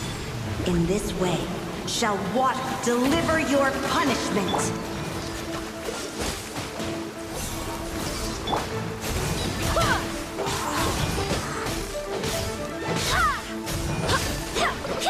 The power of water is its ability to take any shape.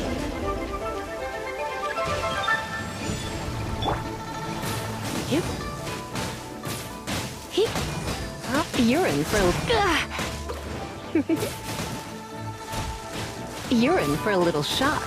Without solid ground, terrestrial creatures become simply helpless.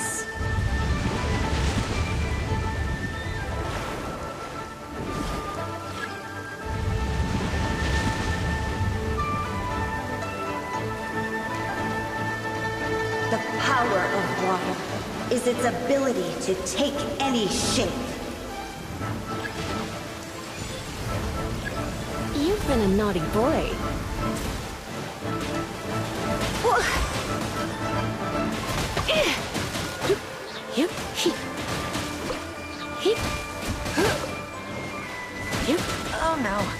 I'm gonna... One who is ignorant of water's treasures fails also to comprehend its horrors. Wind, hear me!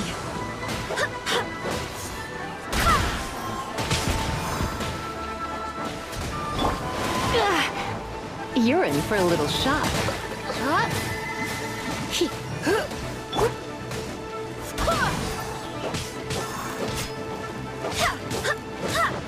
Cool it! Barely a scratch! Go and play!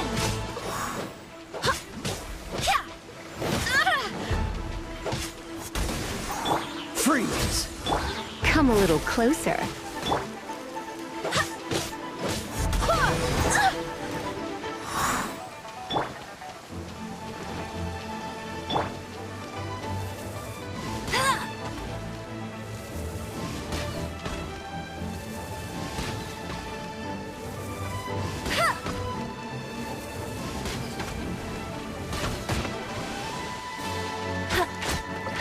Let's see what happens when you lose your foothold.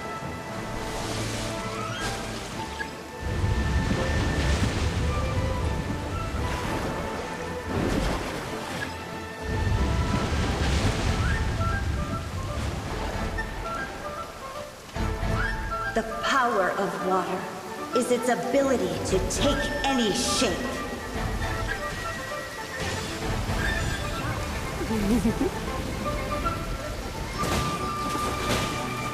Try not to enjoy this.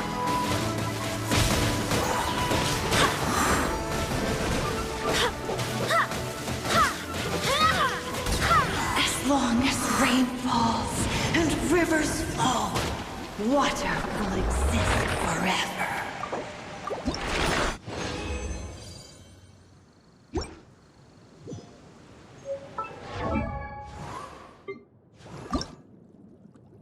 I wonder when I'll be as tall as my big sister.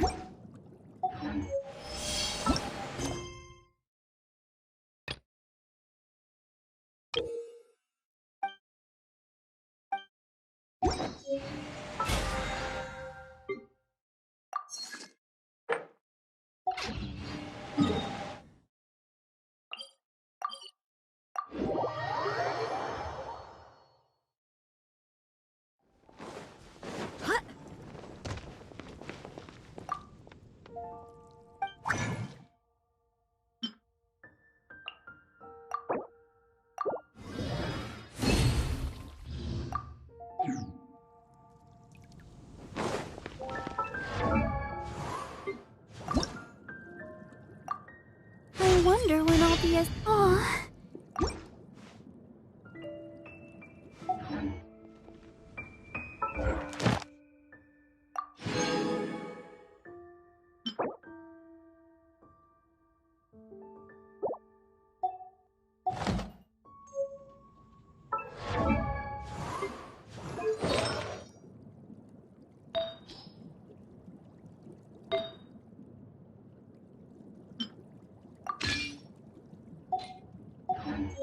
It's time to move on.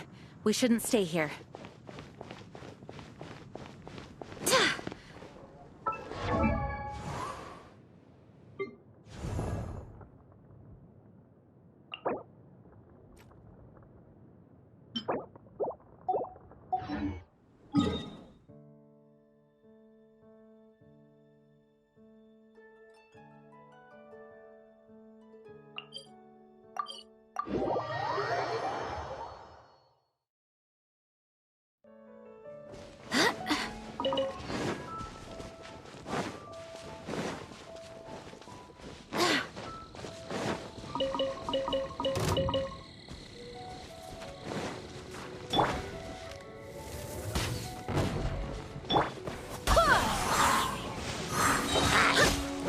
Barbados! Guide us!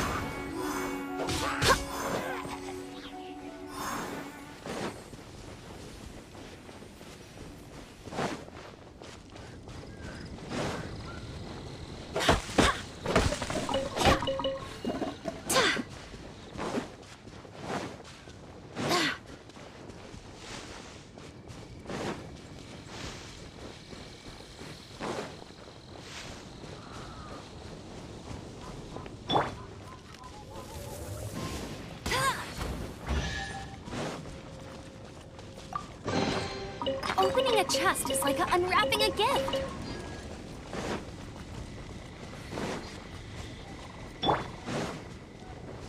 Yeah!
Go as one!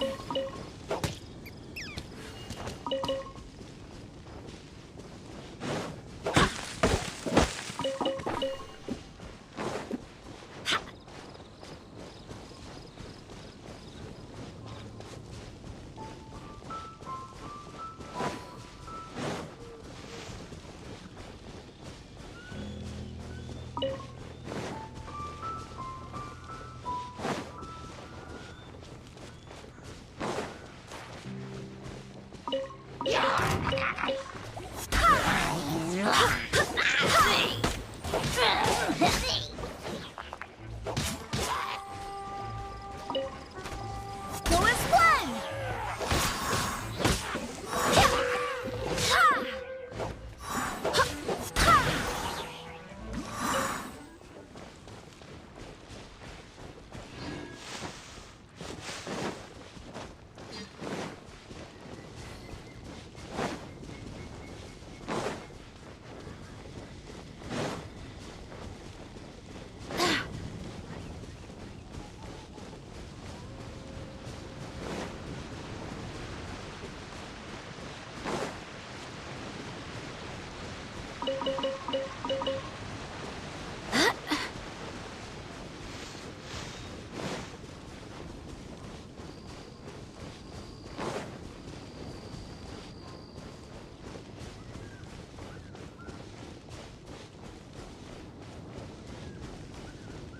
How about we explore the area ahead of us later?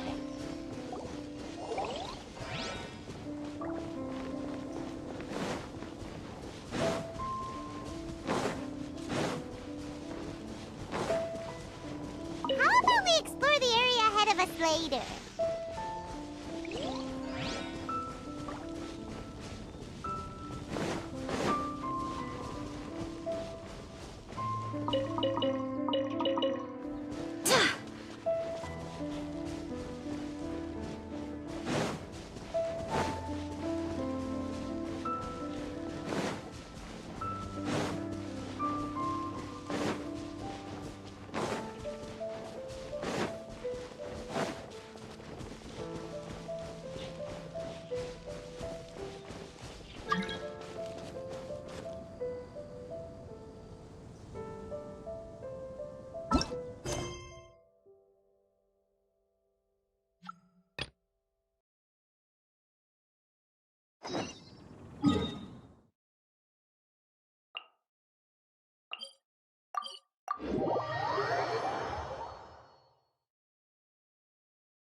Ad Astra Abyssosk. Welcome to the Adventurers Guild.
Wish me luck!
No one escapes my sight!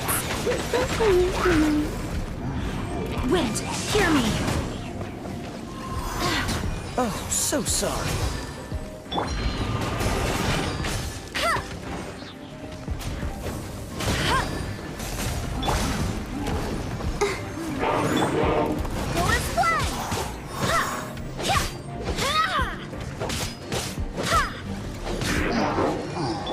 Dodge this!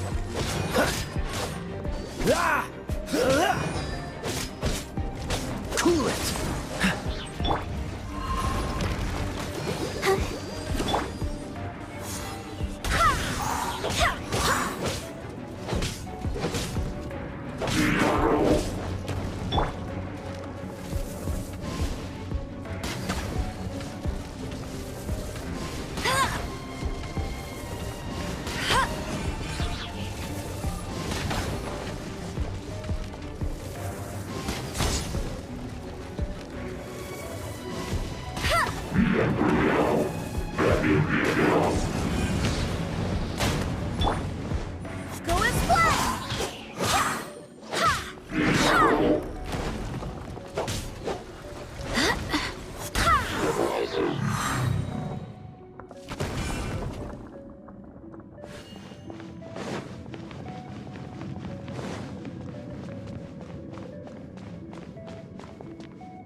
I'll race you there!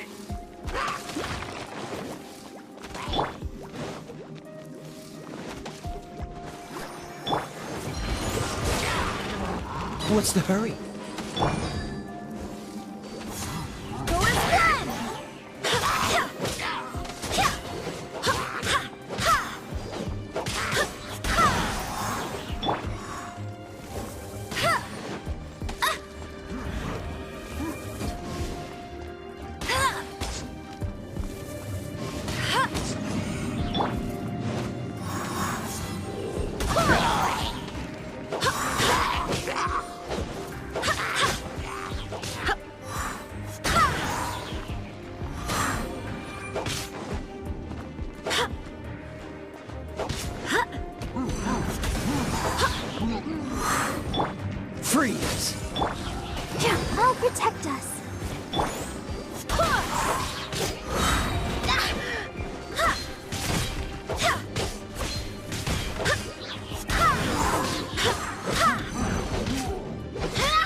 Pay your dues. I'll race you there.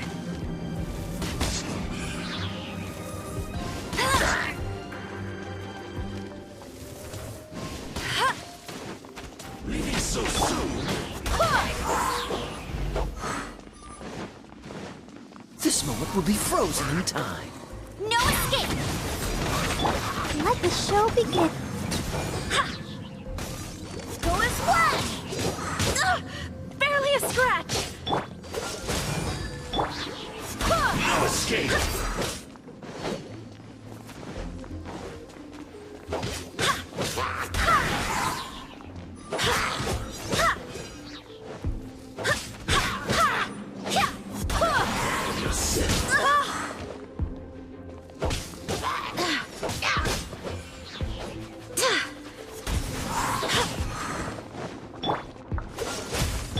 I'll protect us.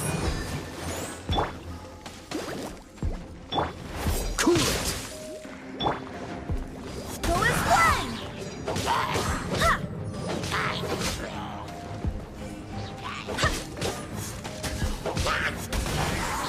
Leaving so soon.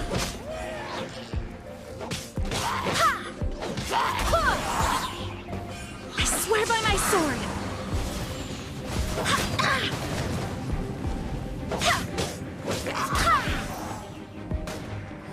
Prepare yourselves. Freeze. No escape. Cool it. Go as one.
Oh, so sorry. Let it rain.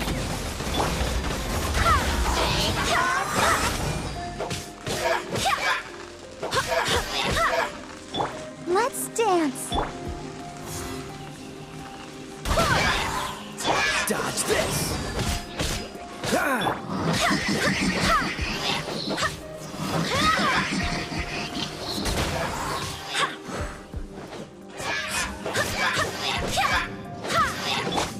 Cool it.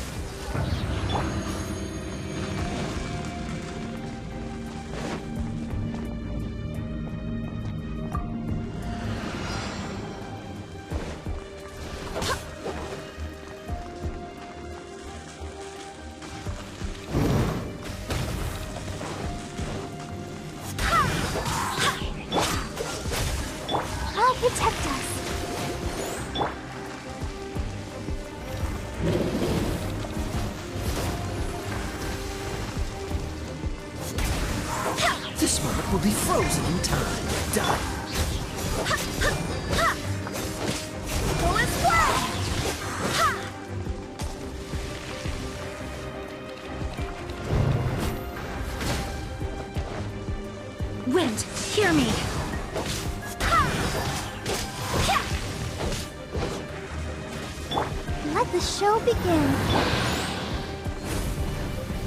Cool it! Go as one! Ha! Ha! Ha! Ha! Ha! No one escapes my sights! Freeze!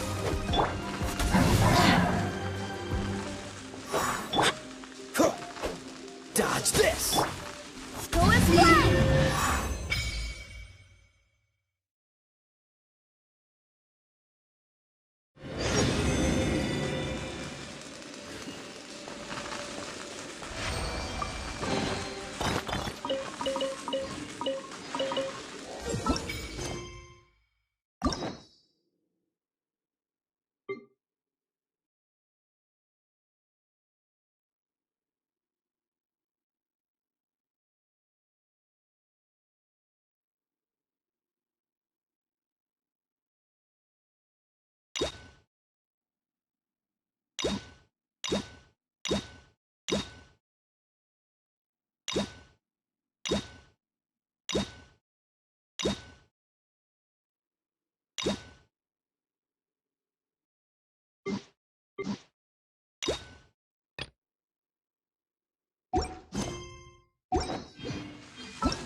I do hope the Knights of Favonius are all...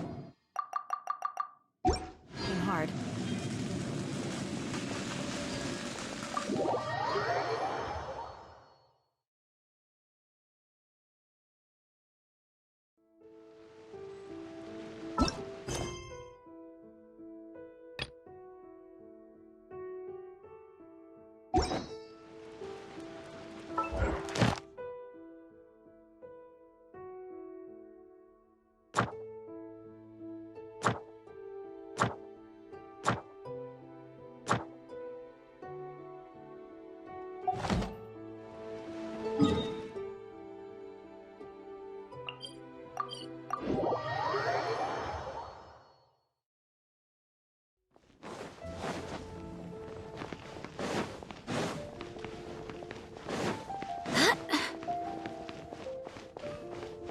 Ad Astra Abyssosk.